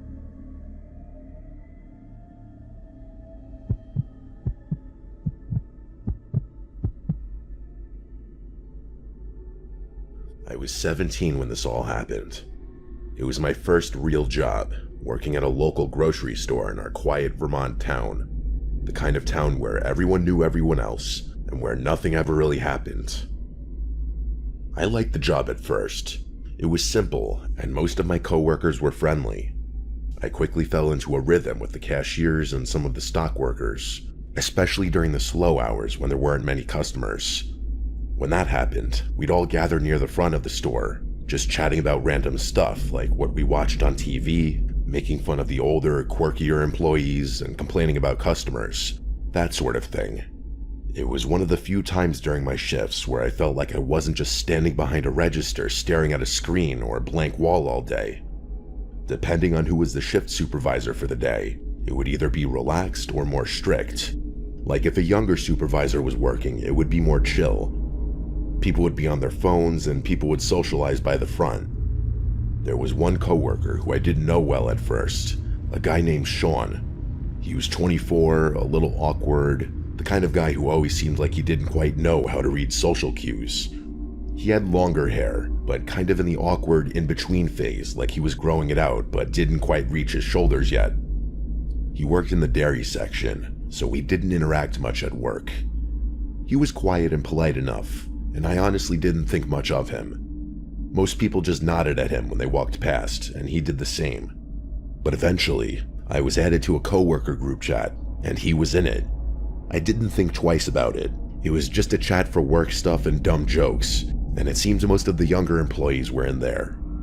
But then Sean started messaging me directly. At first it was harmless. He asked about my shifts, whether I was covering certain days, things like that. But over the next few weeks, it became clear he was trying to get closer. He started asking questions about my personal life, like what music I liked, what I do after work, even little things like what I did over the weekend. Again, I didn't think much of it at first. I mean, people make small talk, right? But the tone was off. Sometimes he'd call me cute in ways that made me uncomfortable. Sometimes he'd make jokes that were slightly flirty. I tried to ignore it, thinking maybe he just didn't know how to behave with girls my age. That's another thing. I was only 17, he was decently older than me, and I don't think anyone else knew he was flirting with me like that. It didn't take long before the behavior became slightly annoying. He'd comment on things I posted online, and sometimes the messages were late at night. Not threatening, not really, but there was this persistence in him that made me uneasy. I didn't know how to tell him to back off without making it awkward at work, so I mostly ignored him. Don't shit where you eat, I always hear people say. One day, I was at home watching Stranger Things, my favorite show still to this day. I'd been catching up on the latest season, binge watching episodes in my bedroom, just completely lost in the show. And then a couple days later at work, everyone was gathered at the front of the store chatting about TV shows. I was talking with a few of the cashiers about some random series when Sean suddenly asked me, "You like Stranger Things, right?" I froze. I couldn't remember telling anyone at work about my show. I just nodded, trying to brush it off, but it left this cold feeling in my stomach. How did he know? I didn't say anything. I did make eye contact for a moment. He just smiled awkwardly and eventually left the front of the store back to the dairy section like nothing had happened. But I couldn't shake the feeling that he was watching me more than I had realized. It wasn't until a few nights later that the fear really started. I was lying in bed, trying to fall asleep after a long day at work. The house was quiet, and then I heard a soft scraping noise against my bedroom window. At first, I thought it was the wind or maybe a branch brushing against the glass. But then I heard it again. A distinct sound of someone tapping on the window, just lightly enough for it to be unnerving. I got up and peeked through the blinds, half expecting to see Sean out there, but there was nothing. I tried to convince myself the sound was nothing to be alarmed about, but the thought of Sean's question at work, about Stranger Things, a show I hadn't told anyone about, it kept running through my head. A couple of days later, he texted me again. This time I didn't ignore it. I told him clearly and firmly that I wasn't interested. That was when things escalated. Almost immediately, he replied, "Okay, good luck changing your address." I couldn't believe it. In one insane text that he clearly sent before thinking of the repercussions, he proved my suspicions right. I saved the messages and took screenshots. I went straight to my manager and explained everything. My manager was shocked. He told me not to worry, that they'd handle it. I also went with my dad to the local police department to file a report, showing them the messages and explaining the incident with the window, explaining that I suspected Sean might be stalking me. The next day at work, Sean was called in by our boss. He didn't come back. It turned out he was fired on the spot, and the police started the paperwork for a restraining order. I thought maybe that would be the end of it, but I quickly realized that nothing really felt over. Even with the restraining order in place, if he was actually a crazy person, what's a piece of paper gonna do to stop him from coming back to the house and doing something crazy? I double-checked locks obsessively, refused to answer any calls or messages from unknown numbers, and avoided talking about my routines with anyone except family. The weeks dragged on like that. I would wake up at night convinced I heard something outside. I had to remind myself constantly that the restraining order was legally binding, that he couldn't come near me, but the fear was real. Eventually, as the weeks turned into months, the paranoia started to fade. There were no incidents, no attempts to contact me, no sudden appearances. The restraining order seemed to hold, and life slowly returned to normal. I got more comfortable going out alone, stopped checking my window obsessively before bed, and eventually, I stopped thinking about Sean altogether. It took a long time, though, for me to feel fully safe again. Even after moving on, the experience left a mark.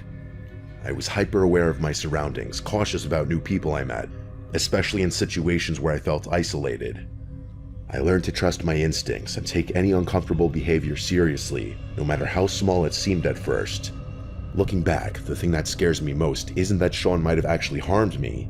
It's how quickly someone who seems normal, even awkward or harmless, can turn into a source of fear. It can start with small, seemingly innocent interactions, messages, questions, little comments, and escalate into something far more serious. Now, years later, I've moved past it. I work in a different town, live in a new apartment, and I don't think about that grocery store anymore. I don't talk to a single coworker from that job anymore. But the memory of those nights lying in bed, convinced someone was outside my window, it's not something that ever goes away entirely.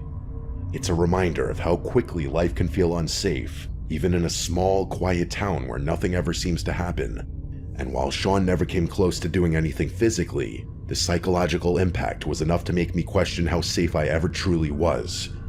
So if you're ever at work and notice a coworker crossing a line, even subtly, take it seriously. Don't brush it off as awkwardness or harmless flirting. It might seem over the top at first, but it could save you from months of fear, or worse. Because sometimes, the danger isn't obvious.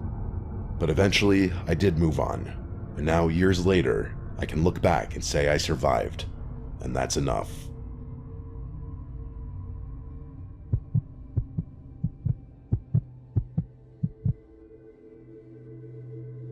When I was 26, I started working at a small insurance office in a quiet part of Pennsylvania. The kind of office that's tucked behind a strip mall with one long row of desks, flickering fluorescent lights, and the smell of coffee at all hours of the day. It wasn't glamorous, but it paid the bills, and I liked most of the people there. The job could get boring, especially on slow days when the phones barely rang, but it was easy money. I usually worked the day shift, but on this particular Friday, I was scheduled to help close up the office because we were behind on filing a batch of client records. There was a big storm warning that afternoon, the kind that takes over the entire local news broadcast. The moment I woke up and looked out the window that morning, I knew it was going to be a dark, stormy day, and around 3 o'clock, the rain started to pour so heavily you couldn't see the end of the street. The thunder came soon after, shaking the windows every few minutes. Honestly, I was personally enjoying the ambiance of the storm. Then the manager decided to let most of the employees leave early before it got worse, but a couple of us volunteered to stay to finish some paperwork. The only other person who stayed was a guy named Tom, who had just started working there about 2 weeks prior. He was in his early 30s, tall, quiet, and sort of off-putting in a way I couldn't describe. I wouldn't say creepy, just strange. He never said much to anyone, but he was always nearby. If I went to make coffee, he'd be there 2 minutes later. If I was restocking paper, he'd show up pretending to do the same thing. I figured he was just socially awkward. When 5 o'clock hit, the storm was in full force. I swear, every few seconds lightning flashed, followed by thunder that made the floor vibrate. The office felt emptier than usual, and the usual hum of lights was replaced by the sound of the storm. Tom was sitting at his desk a few rows down, typing something on his computer that looked like nonsense from where I sat. Every time I looked up, I could see him glancing over in my direction. At first, I tried to focus on my work, but after an hour or so, I realized I hadn't seen him get up once. Around 6:30, the power started flickering. Both of us made the same nervous laugh when the lights dimmed, but he didn't say anything. The next flicker lasted longer, and when the power finally went out completely, the office went silent except for the rain. The emergency lights kicked in, leaving everything bathed in a faint orange glow. I said something about maybe it being a good time to head out, but Tom didn't respond. I heard the sound of keys jingling, and then the front door locking. He muttered something about how it wasn't safe to go outside right now. I thought maybe he was just trying to be helpful, but something about the way he said it gave me chills. I went to grab my bag and jacket, figuring I'd wait it out for a few minutes before heading home. The power outage made the whole building feel smaller. The emergency lights barely lit the hallways, and the storm outside was deafening. When I came back toward the front, Tom was standing near the door, just staring out into the dark parking lot. The rain was falling so heavily you couldn't see anything past the glass. I told him I was going to make a quick call to my boyfriend to let him know I'd be home soon. He didn't say anything again. He stood there staring out the window. I walked toward the break room, but when I tried using my phone, there was no signal. I figured the storm must have knocked out the tower. I tried the landline, but the line was dead too. I turned around to go back to the main office, and nearly jumped when I saw Tom standing in the doorway. I hadn't even heard him walk up. He was holding a small flashlight under his chin, casting shadows up his face. He had this half smile, like he thought it was funny. I forced a nervous laugh and told him he scared me. I then asked him again about unlocking the door so I could leave, but he said something about it not being safe yet, and how it was better to wait until the worst of the storm passed. I said fine, but inside I was starting to feel nervous. He kept watching me. I decided to move to my cubicle to pack up my stuff, pretending to be calm. I wanted to wait for a lull in the storm and then get out. When I looked up again a few minutes later, Tom was gone. I figured maybe he went to the restroom. I took the chance to head to the back door instead of the front one. I knew that one led to a small parking lot behind the building where my car was. When I reached it, I realized the handle wouldn't move. The door was chained shut from the inside, like someone had looped a chain and padlock around it. We had never done that before. I turned around and saw the faint glow of the flashlight coming from down the hallway. I ducked into the supply closet next to the break room and closed the door quietly, trying to keep my breathing under control. I could hear Tom walking slowly through the hall, and then I heard him call my name. He sounded like he was trying to sound comforting. He said he just wanted to make sure I was safe. I didn't move or say a word.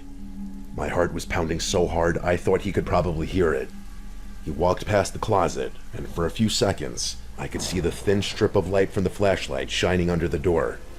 Then it disappeared. A loud crack of thunder made the building shake. The sound of rain got even louder for a second, and I realized part of the roof above the break room must have been leaking. I waited, I'd estimate 10 minutes before I finally worked up the nerve to open the door a little. The hall was empty. The flashlight beam was gone. I stepped out carefully and made my way toward the front again. When I turned the corner, I froze. The front glass door had been shattered completely. Rain was blowing inside across the floor, soaking the carpet. Tom was nowhere in sight. I hesitated, wondering if he had gone outside, but then I realized this was my only chance.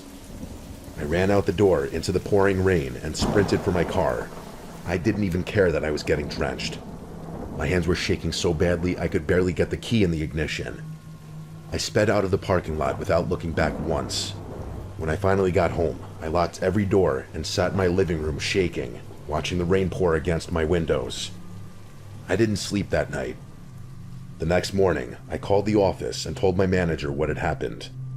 He didn't believe me at first, until he got there himself and saw the broken glass. He called the police, who showed up and took a statement from me when I was at the office.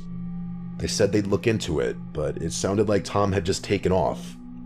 His car was still in the lot, unlocked, with the keys sitting on the driver's seat. His phone, wallet, and a few personal items were still inside. The security cameras had been turned off manually before the power outage, which meant he must have done it earlier in the night. Nobody ever saw him again. A few of my coworkers said maybe he had some kind of breakdown, but I couldn't stop wondering if he'd been planning something worse. I quit the job a month later. Even though nothing ever happened after that, I couldn't work in a small, enclosed place like that where I had experienced such a traumatic incident. It just wasn't healthy.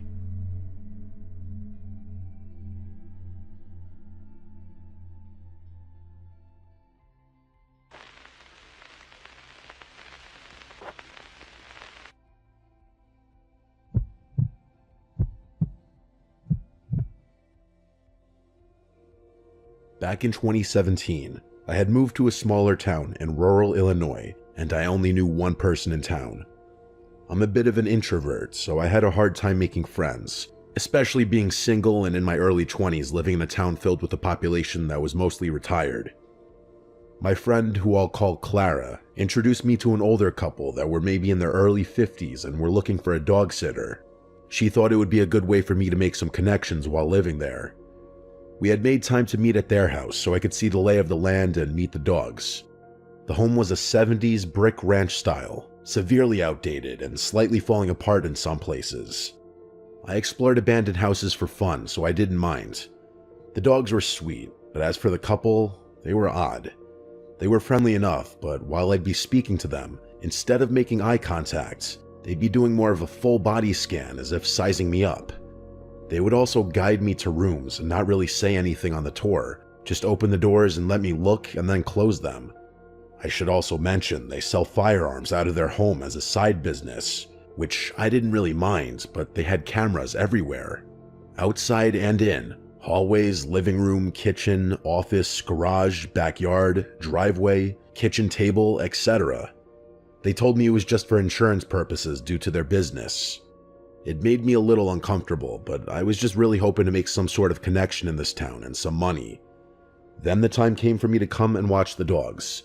They'd been gone for a week and I'd been working from home, so I made myself comfortable. I set up my workspace in their office, which had a monitor that had cameras outside displayed so I could see all around the house, which was kind of nice because I felt a little at ease being alone on a decent-sized property in the middle of nowhere. I should also note, the dogs had a doggy door so they could go outside 24/7, and the house backed up to the woods.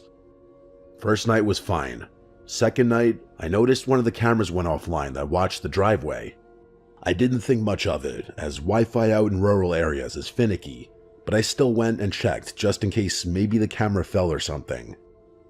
As I walked to the door, I heard the dogs get off the ground and scramble frantically to run out the doggy door and start barking like crazy. Mind you, it's about 10 at night, so I got freaked out and wanted to get the dogs to come back inside. So I made my way to the back door and noticed the dogs were both barking like crazy at the same spot at the part of the fence that backs up to the woods. I didn't see anything, but I'd seen enough horror movies to where I was starting to psych myself out and I had to find a way to calm down and get the dogs in. So treats it was. I got them back in and blocked off the doggy door with a chair that weighed a decent amount and called it a night. Next morning, I woke up late and threw myself off and had to start working before I could feed the dogs. But then I noticed they weren't at the front of the bed anymore. The house was quiet. I got up and called their names and they didn't respond. So I walked to the back door and they were in the yard just doing their thing. Then it hit me. How did they get outside when I blocked the door? My heart sank and I felt all the blood rush from my head as I turned to my right to see the chair that I had pushed in front of the doggy door now was sitting in the corner of the room. Panic set in immediately, and I called my friend Clara to explain the situation and that I needed her to come here ASAP to do a walkthrough of the house with me because I just knew there was no way the dogs could move that chair 5+ feet. She came over about 20 minutes later, and I made a beeline for the front door and let her in. We both went room by room and couldn't find anything or anyone. It just didn't make any sense. She tried to reassure me that maybe I didn't have it pushed over as much as I thought I did. I figured I'd just accept it for what it was and just push through on overly high alert for the next 4 days. Clara left and I went back to work. The day was fine and quiet, and I began to relax again.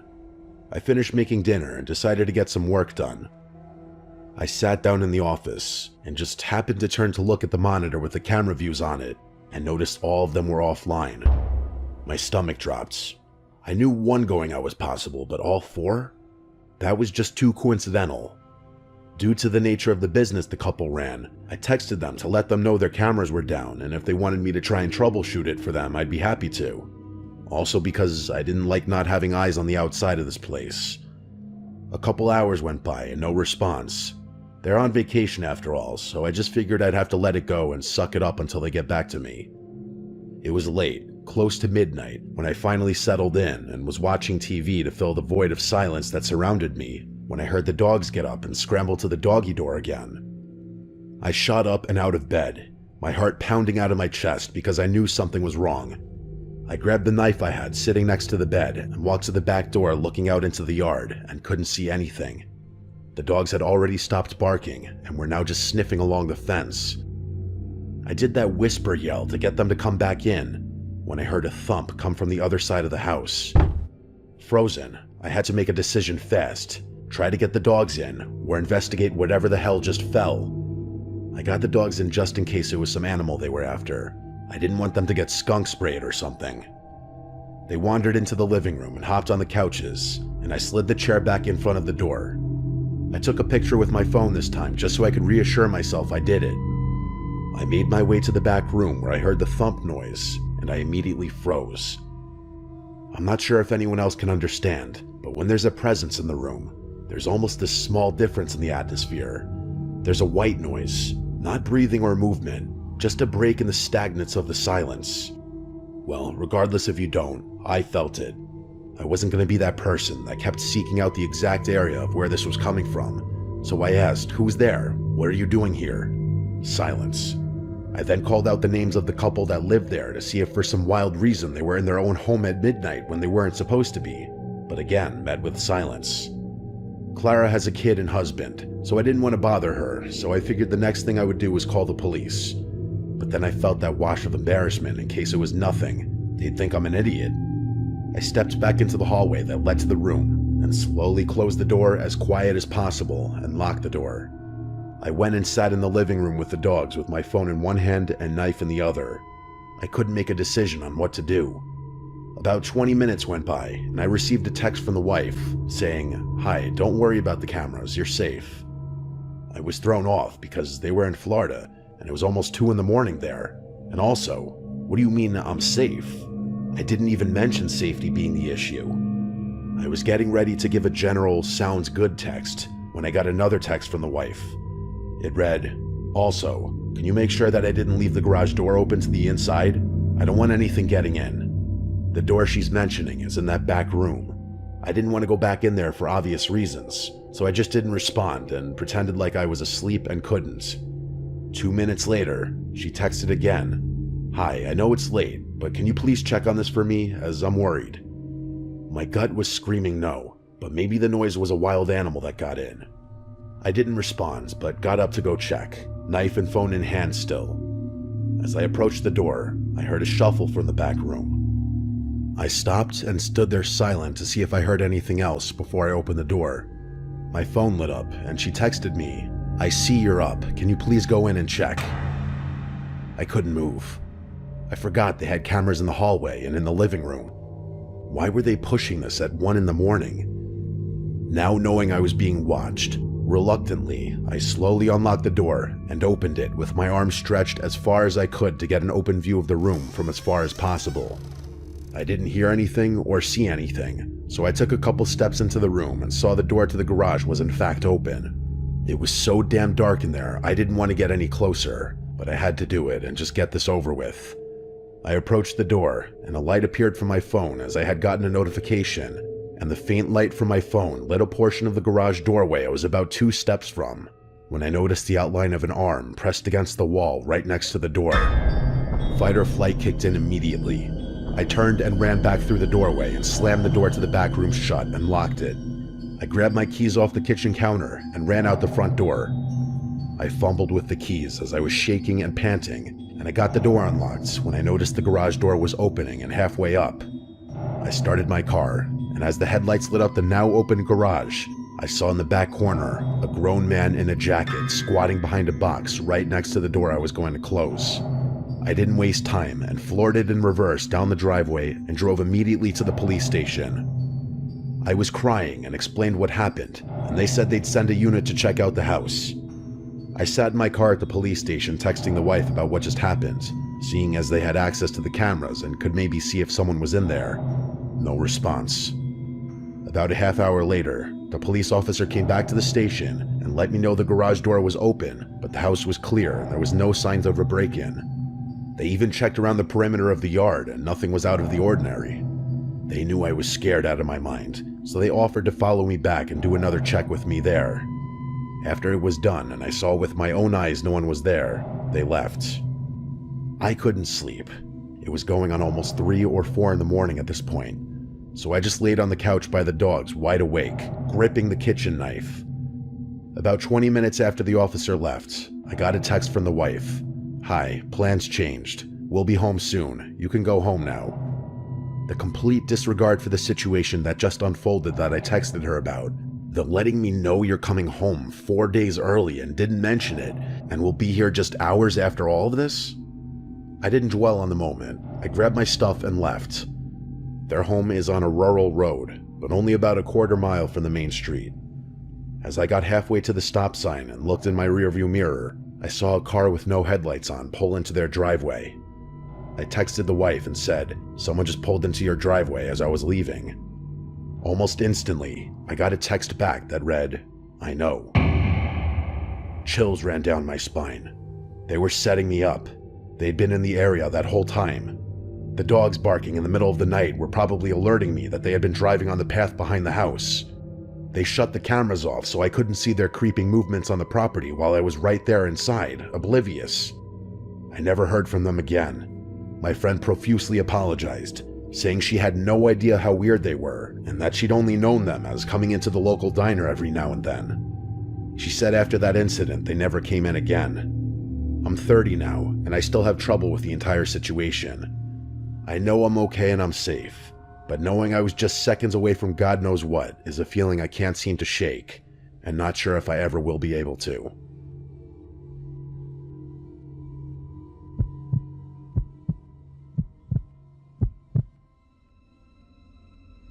work as a bartender at a bar and restaurant in a suburb just outside Baltimore.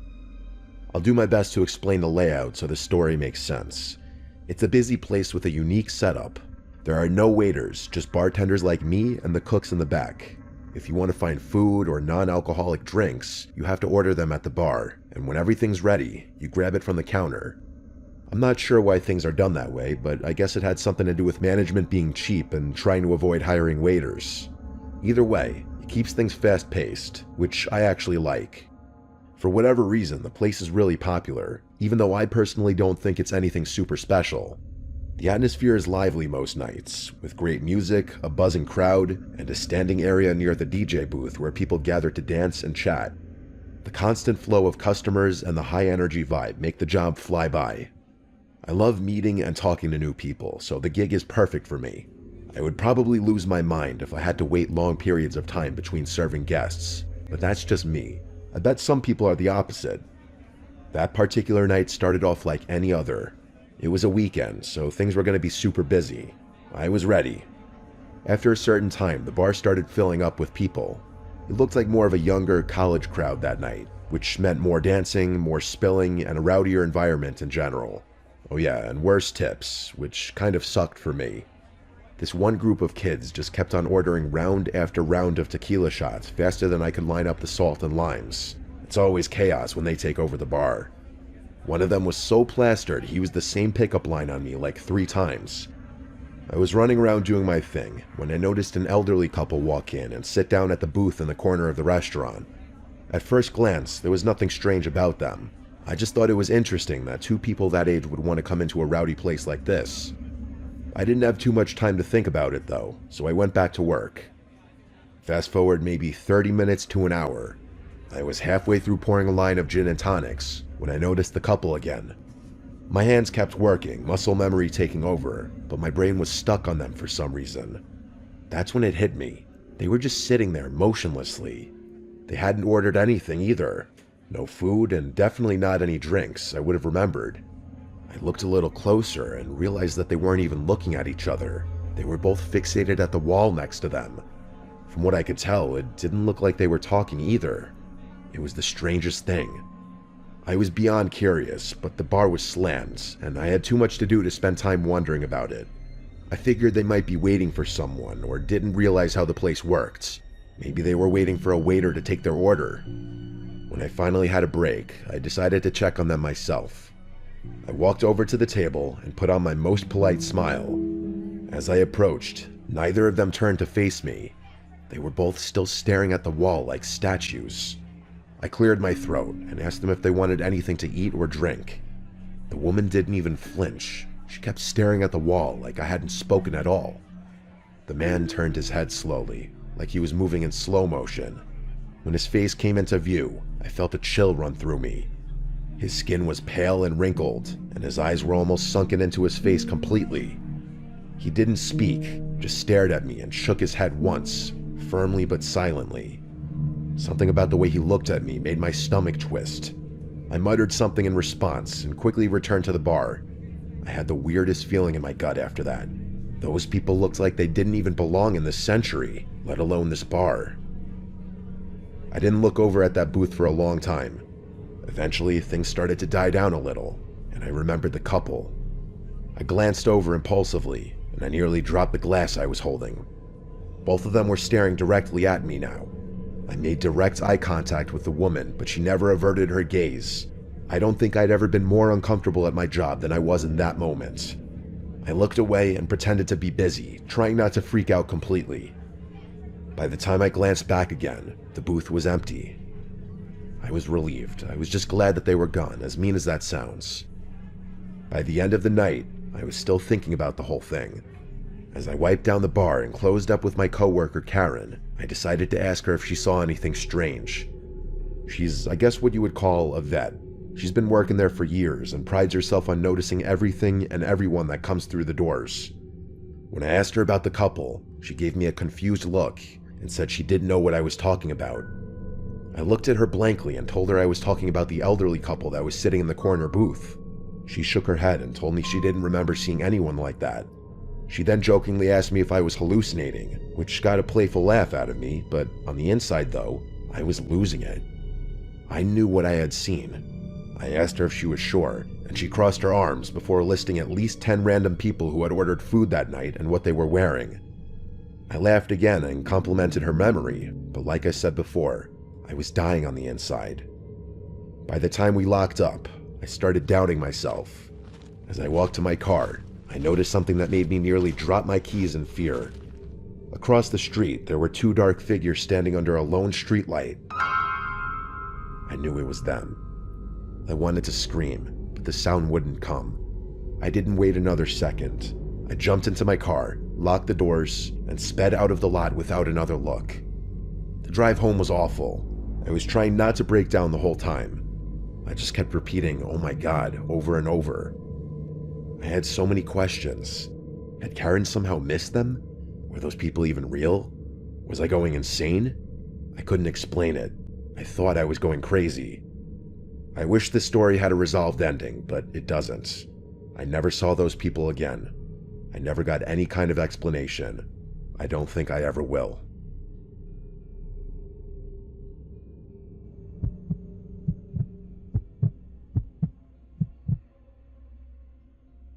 I apologize in advance if I mess up any details about the story I'm about to tell.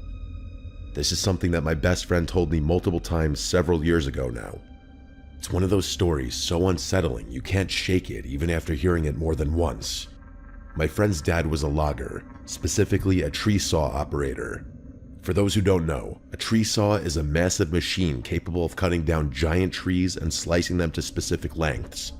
His job meant long, grueling hours, often alone in the deep, secluded forests of the Pacific Northwest. The way his logging crew worked, he was paid based on the number of trees he cut down rather than the hours he worked, so he would often push himself to work 16 to 20-hour days to finish jobs as quickly as possible. After he and his coworker finished their part, the rest of the crew would come in to clear the felled trees and transport them to the mill. While he spent about half of his time working alone, the other half was spent with his friend Griffin, another tree saw operator. They used radios to communicate, especially when they worked on opposite ends of the same job site. A number of years ago, my friend's dad and Griffin were assigned to a remote job site high up on a mountain. It took the company over 3 weeks just to clear a road wide enough for their trucks and equipment to make it to the site. By the time they began work, they were positioned in an extremely desolate part of the mountain. They were already 10 days in, making good progress, when they started hearing strange chatter over their radios. At first the voices were muffled, just faint, static-laden murmurs that didn't make sense. They tried switching channels, but no matter what they did, the chatter followed them. Anyone who's used a standard radio knows how strange that is. It should be impossible for anyone to follow you when you're switching channels. As they progressed farther up the mountain, the voices became more distinct. They couldn't hear full conversations, but based on what they could hear, they both agreed that the tone of the conversation fragments felt off. My friend's dad said it sounded almost casual at times, but the content was unintelligible. They also started finding strange signs that people had been there before them. Random containers, footprints in the dirt, and small makeshift campsites.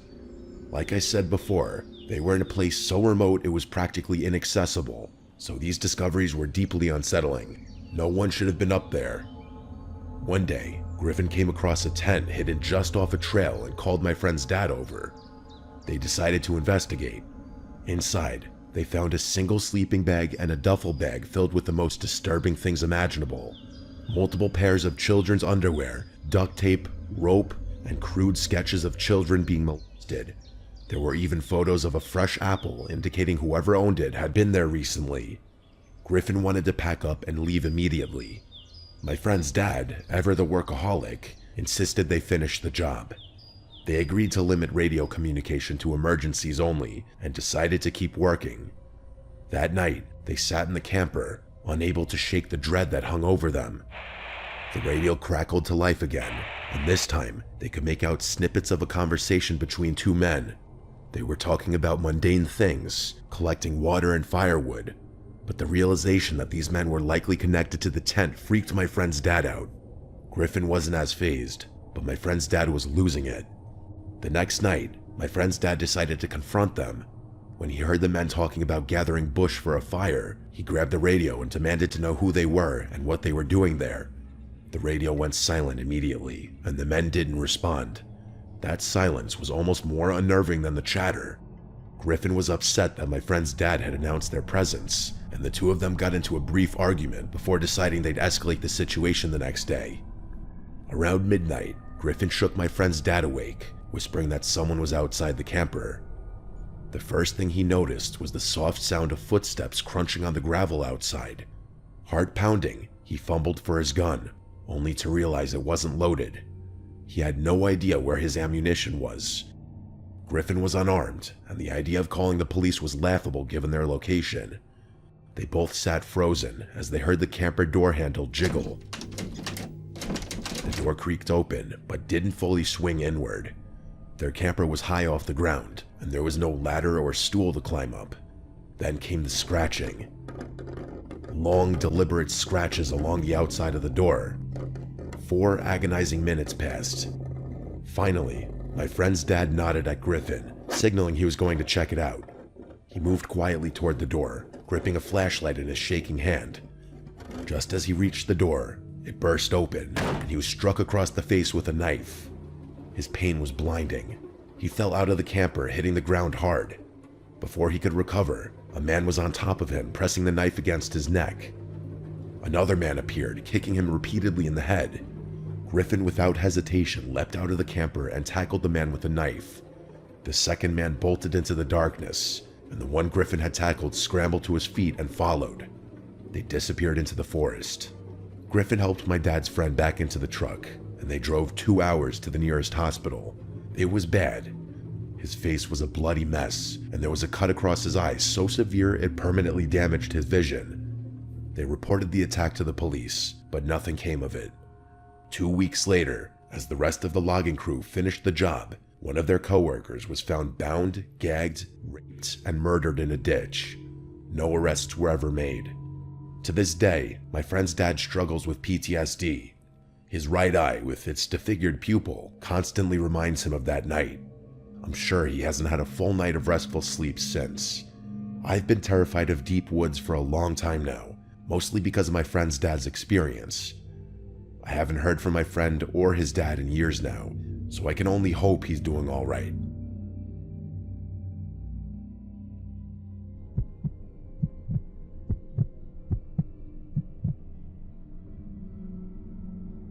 This happened last summer.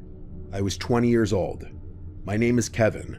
My friend James comes from a very wealthy family. His dad is like an IP lawyer who contracts with the US government or something. They've got a bunch of properties all over the country and a handful of international ones too. That's the kind of wealth I'm talking about.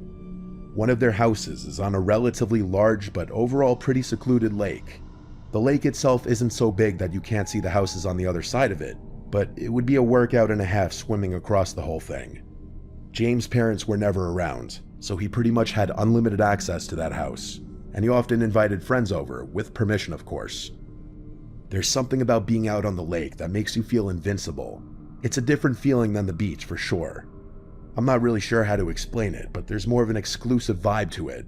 Hopefully I can be successful enough to afford one day. Like I said, the lake itself is pretty secluded. Big fancy houses line the perimeter, but most of them would usually sit dark and empty. A lot of them were vacation homes for people who barely even used them. It's honestly kind of a shame thinking about it. There are upsides to that though. James would throw the craziest parties there because there were usually no neighbors to call the police. This night was different though. It was just the two of us, having a more chill night. I won't get into it, but I had just broken up with my girlfriend of 3 years, and I was in dire need of some bro time. We were having a few beers out on the dock when I noticed a light flicking across the lake. I can't remember exactly what time it was. At first, I thought it was just the sun perfectly reflecting off something into my eye, but even when I moved my head to the side, I could still see it. It was flashing like someone was turning a light on and off repeatedly. I told James, and the two of us became fixed on it, trying to figure out what it could be. At some point, we realized the flashing wasn't random. It was following a pattern. 3 short bursts, followed by 3 longer ones, followed by 3 short ones. I guess I'm dumb for not knowing this, but James snapped his fingers and said it was Morse code. I looked at him like he was crazy and asked him when in the world he had learned Morse code. He told me he didn't actually know it, but he knew what 3 short, 3 long, 3 short meant. SOS. I called BS and pulled out my phone, but to my surprise, he was actually right. Like I said, maybe I'm dumb for not knowing that, but I'm not really one for obscure knowledge anyway. The flashing continued for another minute or so, following that same pattern, before stopping abruptly. The two of us had just been staring at it the whole time. I really didn't know what to think. It could have been a joke, but there was always that chance that someone was actually in trouble. James immediately suggested calling the cops, but I reminded him that we'd been drinking and we weren't legal yet. I was honestly fighting a DUI charge at the time, so the last thing I needed was another run-in with the police. He wasn't thrilled about that answer, and I could tell he was torn about the situation. The two of us couldn't really think of a rational explanation besides a kidnapping or something along those lines. We thought it might have been someone who had fallen and needed help, but that didn't make any sense because they probably would have just called the police. We've always been those adventurous, delinquent type guys, so we decided it was worth checking out ourselves. If it turned out to be serious, we'd call the police then. We went back inside. James' brother had a bunch of switchblades lying around his room. He was kind of a weird kid, so we grabbed a few of them just for peace of mind. James said he was good to drive, and that we should drive around the lake to that house, but I told him I really wasn't comfortable with that, for obvious reasons. He joked about my situation, and I laughed it off. If we weren't driving, there was only really one other option. The two of us walked back out to the yard, and dragged James' dad's kayak into the water. We were laughing at first, enjoying the adventure of it all, but the further out we got onto the lake, the quieter we got. I think both of us realized how dumb of an idea it was, but neither of us wanted to be the one to spoil the fun. The sun had almost fully set at that point, and it was getting harder to see. It wasn't pitch black or anything. We had light from some of the lake houses to guide us, but it was still a bit unsettling. As we got closer, the house came into view. It was big like the others, but it was obviously not maintained very well. For starters, the dock was half collapsed, literally. Half of it was just sunken into the water. The flashing had also stopped, which was kind of a bad sign too. We had planned on just tying the kayak to the dock, but we obviously couldn't do that anymore given how unstable it looked. Luckily, the yard wasn't too high up above the water, so we beached the kayak on the yard instead, careful not to slip on the rocks. I felt the adrenaline rush start coming on. I could tell James was feeling the same thing. We looked up toward the house. The light had been coming from the second floor, that much we knew. James was freaking out at that point and insisted that we just leave and call the police. I told him we'd have to kayak all the way back to his house to even do that, as there was no service on the lake and that we need to connect to Wi-Fi. I reminded him that we had explored 1,000,000 abandoned buildings before, and this wasn't too different. He wasn't thrilled with that logic, but agreed anyway. Believe me, I know how dumb this was. Everyone I talk to about this shares that same opinion, but I've never been one to make good decisions, and neither is James. We didn't walk to the front door. That would have been suicide. Instead, we crept around the house until we found a window that was unlocked. The two of us silently slipped inside. The house was empty. Not just abandoned, but empty. Like stripped. There was no furniture and no junk in there either. To be frank, there was no signs that anyone had ever even lived there. The floors and walls were completely bare. We moved cautiously through the rooms, looking for the stairs. There was no one in sight, and all the rooms were just as empty as the first one had been. We finally found the stairs and slowly made our way up. I had made a mental note of where the window was, and we slowly walked down one of the hallways until we got to what I guessed was the room the light had been coming from. I pressed my ear against the door and heard nothing. I glanced over at James. He nodded, and I carefully pushed the door open. The room was empty, with the exception of one thing by the window. I tiptoed over to it and realized what it was. It was one of those old projectors, and it was facing the window. Alarm bells immediately started going off in my head. This was a trap. Someone had set this up deliberately. James must have realized the same thing, because I just heard him start sprinting back the way we had came, not even trying to be quiet. I turned without another thought and followed him. As we were running down the stairs, I heard a door, presumably a closet door, swing open from the room I had just been in, followed by rapid thumping sounds. We bolted down the stairs and back through the house to that first window. James jumped through and I was next. As I was climbing through, I heard those footsteps from behind me again, bounding down the stairs. I didn't even look. I just made it through the window and ran to catch up with James, who was already down by the lake's edge. As I was running to catch up to him, I heard him curse, and I quickly realized why. The kayak was gone. I turned, and from the side of the house, there was a person running toward us. I could barely process what I was seeing. He was fast. I couldn't get a good look at him, but he was big, definitely an adult. I pulled out my switchblade, ready to defend myself. I expected James to do the same, but instead, he turned and jumped straight into the lake, sneakers, hoodie, everything. I didn't even think, I just followed. The water was freezing, but I didn't care. I swam as fast as I could, trying to fight the burning sensation in my arms and legs. We swam toward the light from James' house, which looked like it was miles away. The swim felt endless, but on pure adrenaline, we made it. By the time we dragged ourselves onto James' dock, I thought I had hypothermia. I don't think I've ever been that cold in my life. We ran straight inside, locked every door, and called the police. It took them almost an hour to show up. It was honestly kind of outrageous. When they finally did, they went straight across the lake to investigate. They were over there for a while, but when they came back, they told us exactly what I expected to hear, that there was no one. They confirmed this house had been abandoned for years. No signs of recent occupancy, no footprints, no gear, no personal belongings, nothing. Just an empty house. They weren't happy with us. They gave us the whole "why didn't you call first" speech. James's parents were even more pissed when they found out.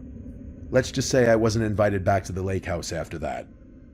James told me his parents were threatening to sue the town for allowing something like that to happen, and the police for refusing to investigate further. As for me, I still don't know what happened that night.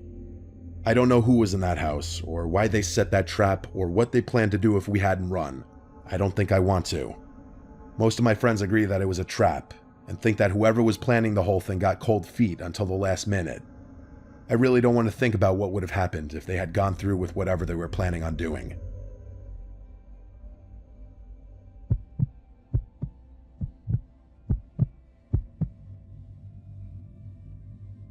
When I moved into my new place, I was just looking for a fresh start. I won't get into the details, but let's just say I had a bad situation with an ex that made staying in my old city impossible.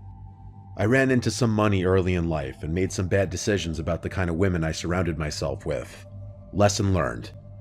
The neighborhood I moved to is really nice. Low crime, quiet, mostly families. The houses here are really spaced out, which was partially what drew me there. But for some reason, the property next to mine is much closer in proximity than most of the other properties are to each other. And by the way, that house next door is huge. When I first saw it, I thought I could easily fit a family of 10. That's honestly what I assumed at first, that a big family lived there, grandparents and everything. But I could not have been more wrong. Even though I try to be low-key, I wasn't going to be a rude neighbor. I took it upon myself to introduce myself to everyone in the neighborhood. For whatever reason, I decided to introduce myself to my next-door neighbors last. I couldn't tell you why. Everyone else I met seemed really sweet and genuine. I'd say 90% of them were parents of young children. And yes, they were all slightly intimidating, purely based on how successful they seemed to be. I wasn't too sure how a younger guy like myself would easily blend into a community like that, but that was more of a personal concern. When I got around to meeting my next-door neighbor, my social battery was mostly drained from having spent the day making small talk with strangers. I knew if I just went back home, I was never going to be as motivated to meet them, so I just sucked it up and walked up their driveway. I had gotten accustomed to being greeted by someone middle-aged, so when a young-looking dude in a mullet opened the door, I was a little taken aback. Hell, he looked even younger than me, which was definitely a shock. I recovered quickly and went ahead with my new-to-the-neighborhood spiel. As I went on, he flashed me this massive smile and actually cut me off before I could even finish talking. He said something along the lines of, "Oh wow, someone who was born in my decade, what a nice surprise." I laughed and told him the same thing, venting to him about how out of place I felt as a single guy in his late 20s amongst so many families with kids. He told me not to worry about that, and that most of the people who lived here kept to themselves, which was kind of a relief for me. He introduced himself as Damon and told me I should come by for a drink sometime. I shrugged my shoulders and said, hell, why not right now? To which I expected him to laugh and invite me in. Instead, though, he looked over his shoulder like he was scanning his living room, and then he turned back to me, saying he wished he could, but he was busy working. I asked him what he did for work, because it just seemed like a normal follow-up question to what he said, and he dropped his smile a bit. After a weird stare, he laughed and just said, finance, but didn't elaborate any more than that, which I thought was a bit strange. I told him fair enough and asked if he had any roommates. To my surprise, he told me he lived there alone, which was absolutely insane to me given how big the house was. We chit-chatted for a few more minutes and he gave me his number before going back inside. I was excited that someone my age lived here, especially because he seemed like a really chill guy, but I couldn't get over how odd it was for someone like that to live all alone. And yeah, I know I was essentially doing the same thing, but you have to keep in mind my house wasn't even half the size of his. Anyway, I went back home and got on with my life. That was about 6 months ago. For a few weeks after that, nothing eventful really happened. I texted Damon a few days after he gave me his number to try and set something up, but he'd always complain about how busy he was and how sorry he was that we couldn't hang out. Eventually, I gave up with him. Not in a hostile way, just in a you do you kind of way. I'm definitely not the type of person to bend over backwards for someone who seems disinterested. I never saw anyone coming or going from Damon's place. No visitors, no parties, no girls, nothing. He never even got takeout delivered, which was strange to me because his car was always in the driveway.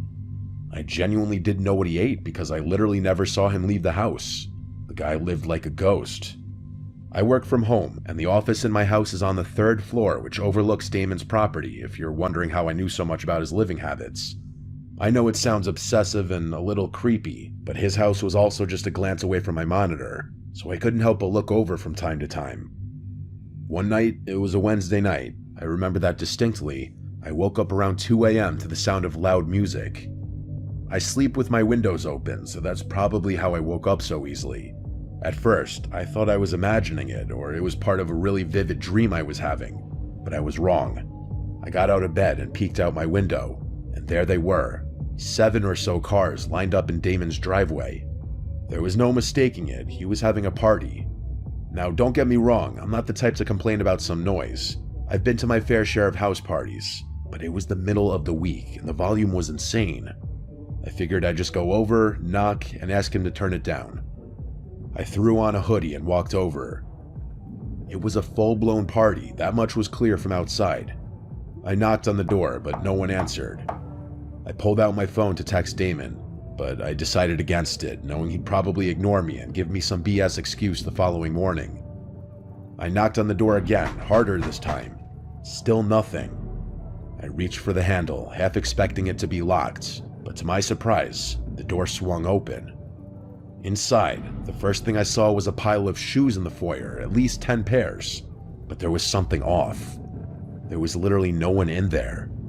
I moved further in, expecting to see people in the living room, maybe the kitchen, but it was completely empty. There weren't even any drinks left out. I could hear people over the music that was playing in the background though, which I didn't understand. But then I really listened to it, and everything hit me all at once. It wasn't even music, really. It was a recording, a literal recording of people laughing, yelling, clinking glasses. The whole party was fake, all of it. But that didn't make sense to me. It still didn't explain the shoes or the cars. There were people in that house, that much was certain. I should have turned around right then, but I needed to know what was going on. I moved discreetly around the house until I saw a door that was slightly ajar. I gently pushed it open and it led down to the basement. I'm not sure how I knew, but something told me what I was looking for was downstairs. It was dark down those stairs with the exception of a very faint light coming from somewhere I couldn't see. There was no reason to go down there, I knew that, but I did it anyway. I got to the bottom of the stairs and looked around. The light was coming from another door somewhere deeper in the basement. I crept towards it, and as I got closer, I started to pick up on another noise I hadn't been able to hear earlier over the music. It sounded almost mechanical. It was this heavy, rhythmic grinding, like heavy machinery or a buzzsaw or something. I got a little closer, close enough to see through the crack. There were 3 people standing in there, looking across the room at something that was out of view. They were all older-looking guys, significantly older than Damon. They were wearing heavy-duty work clothes and had on these protective goggles and thick rubber gloves. I also realized they were wearing what looked like work boots, even though I had seen all those other shoes upstairs. Under different circumstances, I would have assumed that they were construction workers. I really wanted to see what they were looking at, but it was too far out of view. After a few seconds of me just standing there, I started to pick up on this awful bleach smell, or some kind of cleaning solution. That's what did it for me. I started to feel this awful pit in my stomach, like my life was in danger. I can't explain it. I turned to leave, trying to be as quiet as possible. As I was finding my way back to the stairs, the light from behind me suddenly dimmed, like someone had shut the door behind me. I didn't actually hear the door over the music, but I felt it. I sprinted up the stairs as fast as I could. I ran through the house and burst out the front door. I didn't run directly to my house. I jumped my own fence and made it to the backyard. I slipped in through my side door, locking it behind me. My chest was pounding, but under no circumstances could I let Damon or any of those other guys know it was me who had been snooping around. I gathered myself and went up to my office, making sure all the lights up there were off. I crouched down below the window and peeked over at Damon's house. There was no one there. But then, a few minutes later, the front door flew open and like 8 guys poured out, scanning the yard, the driveway, the street, but Damon wasn't with them. I could tell because everyone looked older, like those first guys I had seen. A few of them looked like they were arguing about something, but I couldn't make out what they were saying. One of the men actually shoved one of the other ones, and I thought they were about to start fighting in the street, but they didn't. Eventually, they all went back inside, and the music stopped soon after that. I stood at the window, trying to make sense of what had just happened. I thought about calling the cops, but what would I even say? The music wasn't playing anymore, and there was no real crime I could actually report. The thing I couldn't understand was how none of my other neighbors had a problem with the loud music, especially since most of them had children. I figured if they hadn't been able to hear it and I called the police, Damon would know it was me. And the shoes, I had no idea what that was about either. The people I had seen were all wearing boots. So did they bring extra pairs of shoes just to leave in the foyer? I had too many questions and I didn't know what to do, so I just went to bed. The next morning, I woke up and looked out my bedroom window. Every single car was gone, including Damon's. I went upstairs to try and get some work done, but I couldn't concentrate and found myself looking over at Damon's house every 5 seconds. After a few hours of his car not being there, I decided to go for a walk, partly to clear my head, but mostly to take some low-key glances through his windows. Nothing though. Days passed and Damon still didn't return, or his car didn't at least. I was baffled with every passing day. I still couldn't figure out how my other neighbors had been able to sleep through all the noises that night, so I just straight up asked them. I went to a few houses and asked them if they had heard the party he had a few nights ago.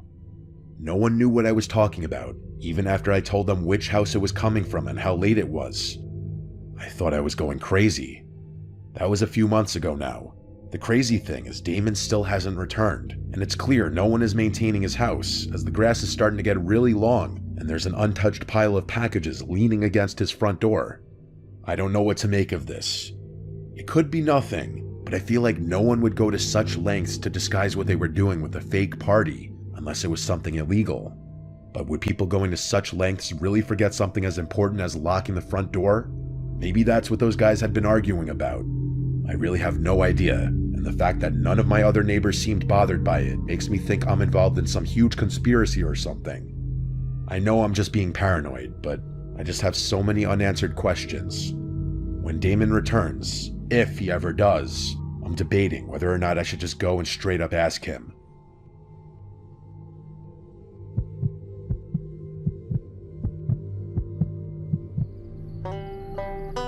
My name is Evan.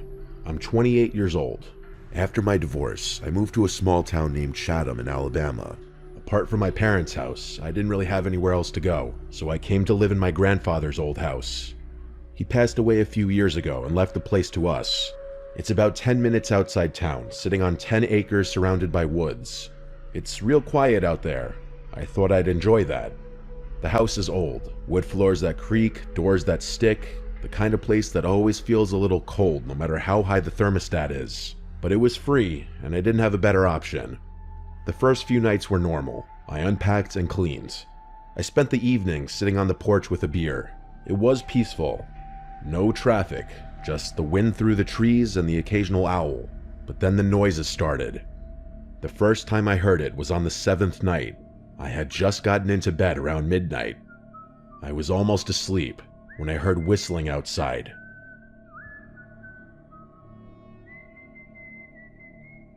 It wasn't a song I recognized, just a slow, broken tune, off-key. It sounded like someone walking through the woods behind the house, whistling as they went. It creeped me out, but I figured it was some hunter or drunk neighbor. The next night, it happened again. Same time, same tune, but this time it sounded closer. I got out of bed and turned on the porch light, but I didn't see anyone. I went outside with the flashlight and checked around the yard. Nothing. No tracks, no sounds of someone running off, just the whistling, fading deeper into the woods. I tried to ignore it. For a couple of nights, I just stayed in bed and tried to sleep through it, but every time, the whistling would start around 1:17 a.m. I know that sounds like a random number, but I swear it was always around 1:15 or 1:19, somewhere there. It was like clockwork. I started thinking maybe someone was messing with me on purpose, someone who knew I was out there alone. I called the sheriff's office a few days later. An old deputy, who I'll call Deputy H, came out. He'd been in the job a long time. When I told him what was happening, he got real quiet. He said word for word, "Your granddaddy used to call us about the same thing. Said someone was whistling around the property late at night, always in the spring. We never found anything. I figured he was just getting old, but now you're hearing it too." That shook me. I had no idea my grandfather dealt with this. Deputy H told me to keep the doors locked and stay inside after dark. I started doing that. Not like I wasn't already. I double-checked every window. One night I even put chairs under the doorknobs, but the whistling kept coming. Closer every night. One night I heard it behind the shed. It was louder than usual, like the person was standing right outside. I grabbed my flashlight and looked through the blinds. I didn't see anyone, but I didn't dare go outside. The next night, I heard it from the front porch, right by the door.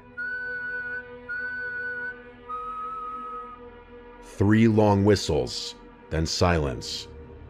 The night after that, it came from under the floorboards, I swear to God. It was like someone was in the crawl space, whistling up through the vents. I didn't sleep at all that night. I started digging through the attic the next day, trying to find anything my grandfather left behind. I found a box of his journals. He wrote about the whistling. He said it happened every spring for over 10 years. He didn't know who it was, but he thought it was someone watching the house. He said he used to sit up with a rifle by the front door just in case. He said it only ever happened when he lived alone, after my grandmother died. I called Deputy H again. He came by and read the journal, and he looked nervous. He told me to be careful. He said don't open the door if you don't know who it is. That night, I stayed up. I sat on the couch with a shotgun across my lap, a shotgun I barely knew how to load. I waited. At 1:17 a.m., the whistling started again, but this time, it didn't come from outside. It came from the hallway, inside the house. I froze. The hallway light was off. I could hear the whistling moving closer, step by step. I stood up, aimed the shotgun, and shouted, "Who's there?" The whistling stopped. I flipped the hallway light on. Nothing was there. No one. I didn't sleep again after that. It was 2 nights since then, and I hadn't heard it again. I was getting sick. I didn't know who this person was. I didn't know why they picked me or my grandfather, but it was real, and I knew it was. I don't believe in hallucinations to that degree, nor do I believe in anything paranormal. This was a real person. After that night, things went quiet for 2 days. No sounds, no movement, no sign of anything. I thought maybe it was finally over. On the third night, I went to bed just after midnight. I didn't stay up this time. I left the hallway light on just in case. At exactly 1:17 a.m., I woke up to a new sound. Not whistling, knocking. Slow, paced-out knocks. 3 of them. They were coming from inside the house, from the back door. Then silence. I didn't move. I stayed in bed, listening. A minute later, I heard a new sound. A creak from the floorboard in the hallway. Then another. Someone was walking. The hallway light went out. I grabbed my shotgun, heart pounding, and stepped out of the bedroom. The hallway was dark, but at the end of it, I saw something. A person, wearing black clothes, pale face. They were standing perfectly still, just watching me. I raised the shotgun, but my hands were shaking. I tried to speak, but my mouth was dry. I raised the shotgun, but my hands were shaking. I screamed, "Don't move," with my shaky voice. I saw in the dark the person slowly start lifting their leg and turning as if they were about to run. I screamed, "Stop," and at that moment they darted out of the hallway, out of my line of sight. I heard their surprisingly heavy footsteps stomping out the front door into the dark. I ran outside and fired a shot, not into the air, but straight ahead into the darkness, low-key hoping I'd hit him in the dark. I screamed, "Don't come back." The shot hurt my ears, ricocheting off the walls of the house and the deck. I locked up the house, got to my truck, and drove into town. I slept in my truck that night. The next morning, Deputy H drove out there, and the front door to the house was unlocked again. That confirmed whoever that person was had a key to my grandfather's house. Nothing was broken or missing, but Deputy H recommended I change the locks, and he also off the record suggested I move out of that old place, because someone out in those woods hasn't taken kindly to either my grandfather or myself being in that house. I drove out to the local home improvement store and switched the locks that day, that same hour. After that, I left that house to go to my parents' house out of state for a while. I left it to my dad to eventually sell that house.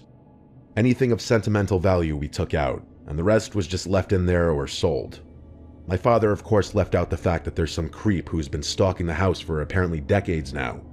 How they potentially got a key, who they were, why my grandfather never said anything, I don't know.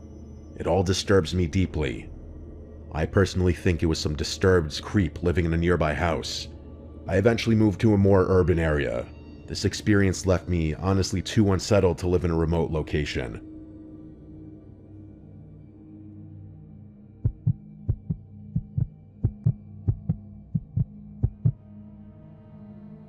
What you're about to hear is an experience that nearly made me lose my mind. It's still something that I think about quite often, if I'm being honest, but I've been able to recover a bit in the months since it's happened. The whole story is pretty quick, so I'll get right into it. I'm a single guy in my mid-30s. I live alone with no pets in a small one-story house. The house is really modest. 1 bedroom, 1 bathroom, a living room, kitchen, dining room, and a tiny garage. That's it. Life is fantastic. Because of my profession, I can work on my own time and don't have to answer to anyone, whether that be a girlfriend, a parent, or an employer. Freedom has always been an imperative part of my life, so I've done my best to maximize it wherever possible. I know a lot of people are different, and a lot of people might actually judge me for my quote, immature lifestyle, but everyone has different priorities and preferences, so as long as no one judges me, I won't judge them. The excess freedom is definitely tethered to its own set of drawbacks though. I've developed some bad habits that I'm sure some people would frown upon. One of them is my sleep schedule, which is god-awful. For some reason, I'm most productive at late hours of the night, so I often find myself staying up until dawn and sleeping into the afternoon. It's just how my body functions, and until I'm absolutely forced to, I don't see a reason to change anything. I was up really late one night. I'm talking past 3 a.m. late. I was sitting at my desk, getting some work done on my computer. I was in the zone, not even listening to music. Imagine yourself at peak hours. That's the kind of groove I was in. The room was dead silent, and I was alone with my thoughts, the sound of my keyboard, and my work. And then, bam, out of nowhere, The silence was interrupted by the sound of footsteps pounding down the hallway towards my bedroom, followed by 3 or 4 bangs on the bedroom door. Like deafening bangs, the type of bangs you'd expect the police trying to barge into a drug den would make. I shot up from my chair so fast I banged my knee on the desk and knocked my monitor over. I was just so shocked, it caught me completely off guard. Just imagine being in your own house at 3 a.m., alone, and complete silence just gets interrupted by banging on your door. It was, and still is, the most terrifying thing that has ever happened to me. Standing up was a pure reaction. I was completely frozen after that. I had my eyes fixated on the door, dreading the moment I knew was coming. The door bursting open and someone barging into my room. Me having to fight a complete stranger in pitch black darkness. But it never came. I didn't hear anything else, not even the sounds of footsteps retreating from the door. It was like I had imagined it, but I was 100% positive I hadn't. I don't know how long I stood there, but I physically could not force myself to move. It was like sleep paralysis, except I hadn't been dreaming. And then, finally, I heard the sounds of footsteps quickly walking back down the hall. So someone had been there. I don't know why, but hearing those footsteps again unlocked my brain. Without thinking, I grabbed an empty beer bottle off my desk, ran to the door, and started chasing after whoever had broken into my home. I didn't even try to be quiet. I screamed at the top of my lungs like a lunatic, hoping that would give me the extra adrenaline I needed. I ran through the entire house, screaming, but I never found anyone. My house isn't that big. There aren't many places someone could hide, but even after checking every room, there was no one there. All the doors and windows were locked too, which was even more confusing. My bout of confidence was completely drained after that, and I felt fear start flooding back in. I sprinted back to my room, locked the door, and called the police. In the time it took the police to arrive, I listened to my surroundings in complete silence, but never heard anything. When the police finally showed up, we searched the house together, but found nothing. One of the officers tried to convince me that whoever had been there had left, but I insisted that everything had been locked up. He told me I had probably overlooked something, and it took everything in me not to curse him out right there. I know for a fact that nothing had been unlocked, but that didn't explain how that person had gotten into and out of my house. Unless I had imagined it, but I know I didn't. For the next week, I was a psychological mess. My brain refused to accept that I had imagined something so vivid, but I couldn't conceive of a possible way that that person had gotten into and out of my house. I'm much better now, but there was a time where I had trouble sleeping, eating, working, everything. Even now, the only explanation I can think of is that I somehow didn't notice an unlocked window or door in my house.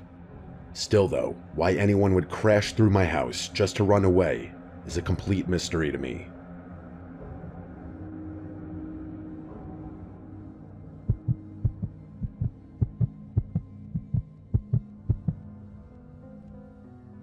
I work for a property preservation company. Basically, we handle foreclosed homes, securing them, cleaning them out, winterizing them, sometimes even boarding them up if there's been vandalism. It's not glamorous work, but it pays well, and for the most part, it's quiet. You spend a lot of time alone in houses that used to belong to people who are long gone. Sometimes it's sad, sometimes it's just boring, but every once in a while, you get a house that feels unsettling. This happened in 2020 when I was assigned to clear out a property in a rural part of upstate New York.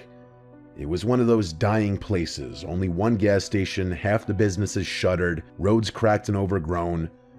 The house itself was a small, one-story place off a dirt road, surrounded by overgrown brush and woods on 3 sides. No other homes nearby, just trees and silence. According to the file, the house had been foreclosed after the owner, an elderly woman, passed away, and no heirs had stepped forward to claim the estate. The utilities had been shut off for over a year. Our job was to catalog any remaining property, empty it out, and secure it for winter. I drove up on a Monday morning around 9 a.m. with a small box truck and all my gear. From the outside, the house looked intact. Windows closed, door locked, roof fine. Just a lot of weeds and vines climbing up the porch. I had to shove the front door open because it had swollen in the frame, but once inside, everything looked pretty standard. It was dusty, stale air and faded furniture. Then my work phone rang. It startled me because I had no signal out there. I'd already checked and noticed I had no bars, but the phone buzzed anyway. There was no number on the caller ID, it just said unknown caller. I answered, and there was nothing, just a low crackling sound, like static. I said hello twice, then hung up, chalked it up to a glitch. I got to work. I always start with photos, documenting every room, every item. The living room was cluttered with old furniture, lace curtains, some framed paintings. It reminded me of my grandma's house. Heavy furniture, doilies, porcelain figures. The hallway had a smell. Not rot, more like mildew and dust, and something faintly metallic. There were 3 bedrooms. One had been stripped bare except for a sagging mattress on the floor. Another was clearly a sewing room, with thread spools everywhere and a dusty machine on the desk. I took a closer look, and there was a corkboard filled with old newspaper clippings, and they were mostly obituaries. Dozens of them, all clipped out with scissors and pinned carefully to the board. No names I recognized, all local. I moved on. In the master bedroom, there was a rotary phone on the nightstand. I remember stopping and staring at it for a second because I hadn't seen one in years. It was off-white, yellowed with age, with a long coiled cord. The kind of phone that would never ring again because the line had been cut long ago. I moved on to the bathroom. That's when my phone rang again. It said unknown caller again. This time I hesitated. I picked it up, stepped out into the hallway, and answered. Again, nothing. But this time, after about 5 seconds, I heard a whisper. Very soft, so quiet I could barely make it out. It said, "Don't answer the phone in the bedroom." Then the line went dead. I stood there, frozen, heart pounding. The house was dead silent. I checked the windows, all closed. Nobody was outside, and there was no sign of forced entry. My first thought was that someone had pranked me. It's what anyone would think. Maybe one of the other crew guys was messing with me, but no one else knew I was there that early, and again, I had no signal. I checked my phone. 1 bar, then nothing, like it flickered in and out of existence. I tried calling my supervisor, but the call failed. I decided to finish the job quickly. I started boxing up loose items in the living room, books, figurines, dusty glassware, but the whole time I felt off, like I was being watched. I kept glancing toward the hallway, half expecting to see someone standing down there. Then the phone rang a 3rd time. But not my phone, the rotary phone in the bedroom. I heard it from across the house, a shrill, mechanical ring that echoed through the rooms. That phone should have been dead. The line was disconnected, no dial tone and no service, but yet it rang, like an old-fashioned bell. I walked slowly down the hallway toward the bedroom, phone still in my hand. It rang again and again. I stepped into the doorway. The phone sat on the nightstand, the receiver trembling slightly with each ring. There was no chance I was picking up that phone. The rings eventually stopped. I backed out of the room. I wanted to leave, but part of my job was securing the property, and I still had to check the basement. I almost said screw it, but something made me keep going. Maybe it was pride. Maybe I just didn't want to admit how scared I was. The basement door was in the kitchen. I opened it slowly. The stairs creaked as I stepped down, flashlight in hand. I smelled mold and something like rust. There were shelves along the wall, filled with old paint cans and some broken furniture. In the back corner, there was a small table. On it, a cordless phone, a newer model. It was gray plastic and covered in dust, and next to it, a stack of yellowed notebooks. I picked one up and flipped through it. Each page had a name and a date and a short sentence. Lena H., July 3rd, 2019, rang once, didn't answer. Carl M., September 12th, 2019, picked up, warned him. It was more like this, dozens of entries.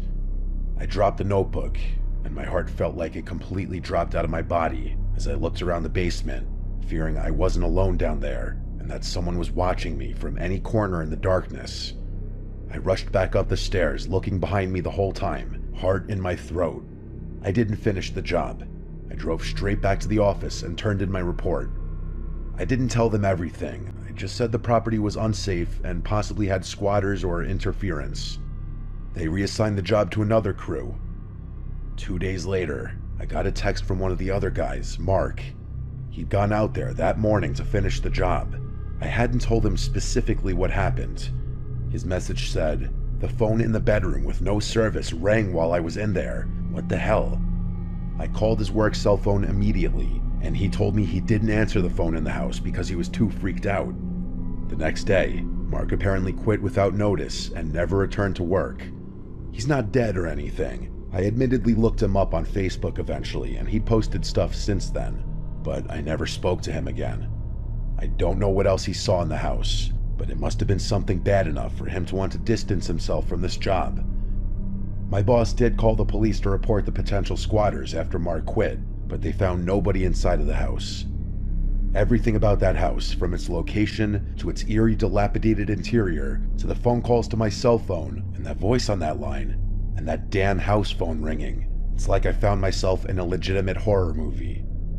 I swear it had to be one of two things: an elaborate sick prank or an equally elaborate trap.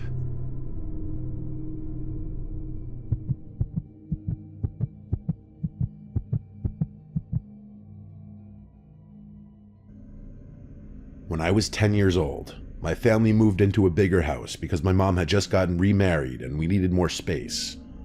The house was nice, newer than the one we lived in before, and it was in a quiet neighborhood with a lot of trees. I thought I would be happy there. At first, everything seemed normal, but then little things started happening that made me feel like the house wasn't right. My bedroom was at the end of the hall. It had 2 big windows that faced the backyard and a closet that was deeper than the one I had before. I liked it, until the first night I slept there. I woke up around midnight because I heard something moving in the closet. It wasn't loud, just soft shuffling like clothes being brushed against. I stared at the closet and told myself it was just the house settling. I know it sounds cliche, but most people, even as children, would assume small sounds coming from here and there in a house are just typical house noises that you hear every day. But then I saw the door move. It didn't swing open, but it shivered like someone had lightly pressed on it from the inside. I wanted to run to my mom's room, but I was frozen.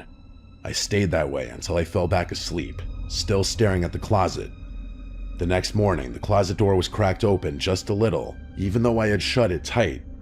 I asked my mom if she had gone in there, and she said no. She said maybe the air vents pushed it, but I knew it wasn't the air vents. The nights after that got worse. I started hearing tapping on the window glass. At first, I thought it was tree branches, but when I looked, there were no branches near the window. The tapping would go on for minutes, and when I pulled the blanket over my head, it would stop. I tried to ignore it until one night I finally peeked out. I saw a pale hand pressed against the window. It was on the outside, but the window was on the 2nd floor, way too high for anyone to reach without a ladder. The hand stayed there for a long time, just pressed, without moving. Then it slid down slowly and disappeared. I didn't sleep at all that night. I told my mom, and she started cracking up laughing when I told her. She didn't believe me for a second. When she saw that I wasn't just saying it as a prank or a joke, she leaned more into trying to convince me that I was probably in a half-asleep state and seeing things from my dream, but I knew that was a load of horseshit. My stepdad didn't believe me either. He said I was making it up for attention, and he also got a laugh out of it. But I started noticing he kept the hallway light on at night, so maybe he didn't feel as safe as he pretended. A month later, my little brother, who was 4, started talking about the White Lady. He would say she came into his room and sat on his bed.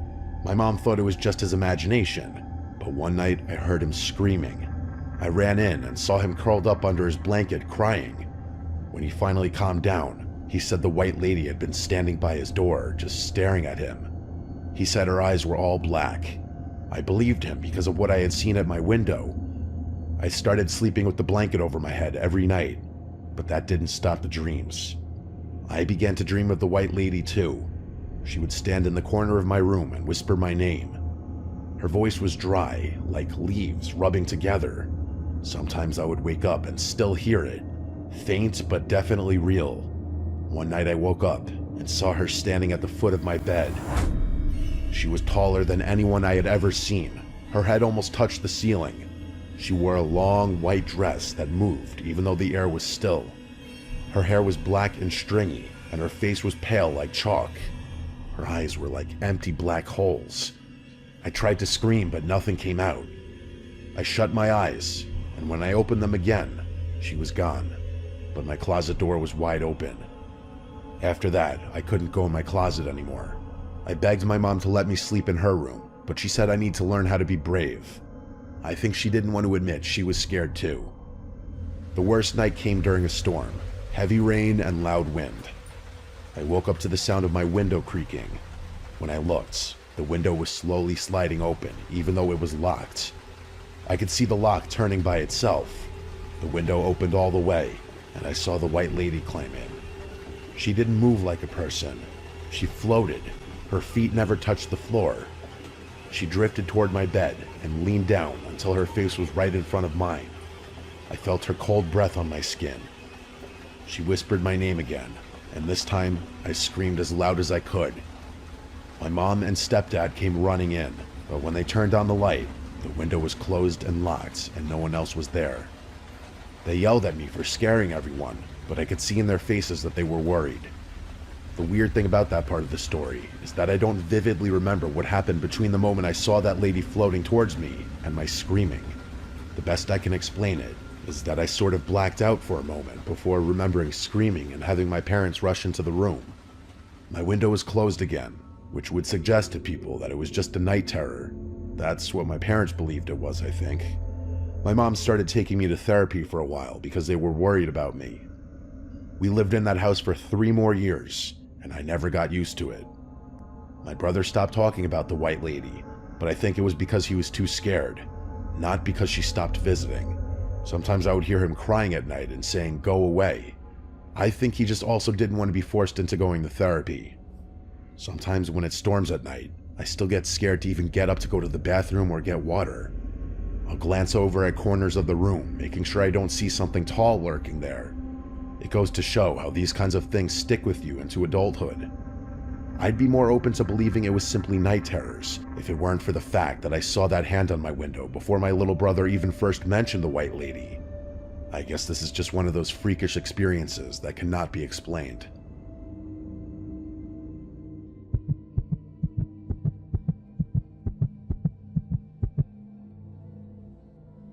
This happened in early December 2 years ago, when I drove up into the mountains to visit an old friend I had not seen in a long time. His fictional name for the story is Scott, and my real name is Jeremy. We had been friends since middle school, but after graduation, he moved out to a small mountain town with his family. Over the years, we slowly drifted apart. I stayed in New York City for work, and he stayed up in the mountains. We never fought or anything, we just stopped keeping up with each other's lives. So when he reached out to me out of nowhere and said I should come visit for a weekend, it made me feel kind of nostalgic and excited. He said it was the best time to come up because the snow added to the rustic rural vibe. I figured it would be fun to catch up. The drive up the mountain was extra long because I drove a bit slower due to icy conditions. There were barely any other cars on the road, and the sun went down around 4 p.m. since it was December, and by the time I reached the area where he was living, it was already pitch black. He lived in one of those older wooden houses on the side of the mountain. There were only a few scattered houses nearby, all spaced out far from each other. He lives in a good area for skiing. If only I could ski.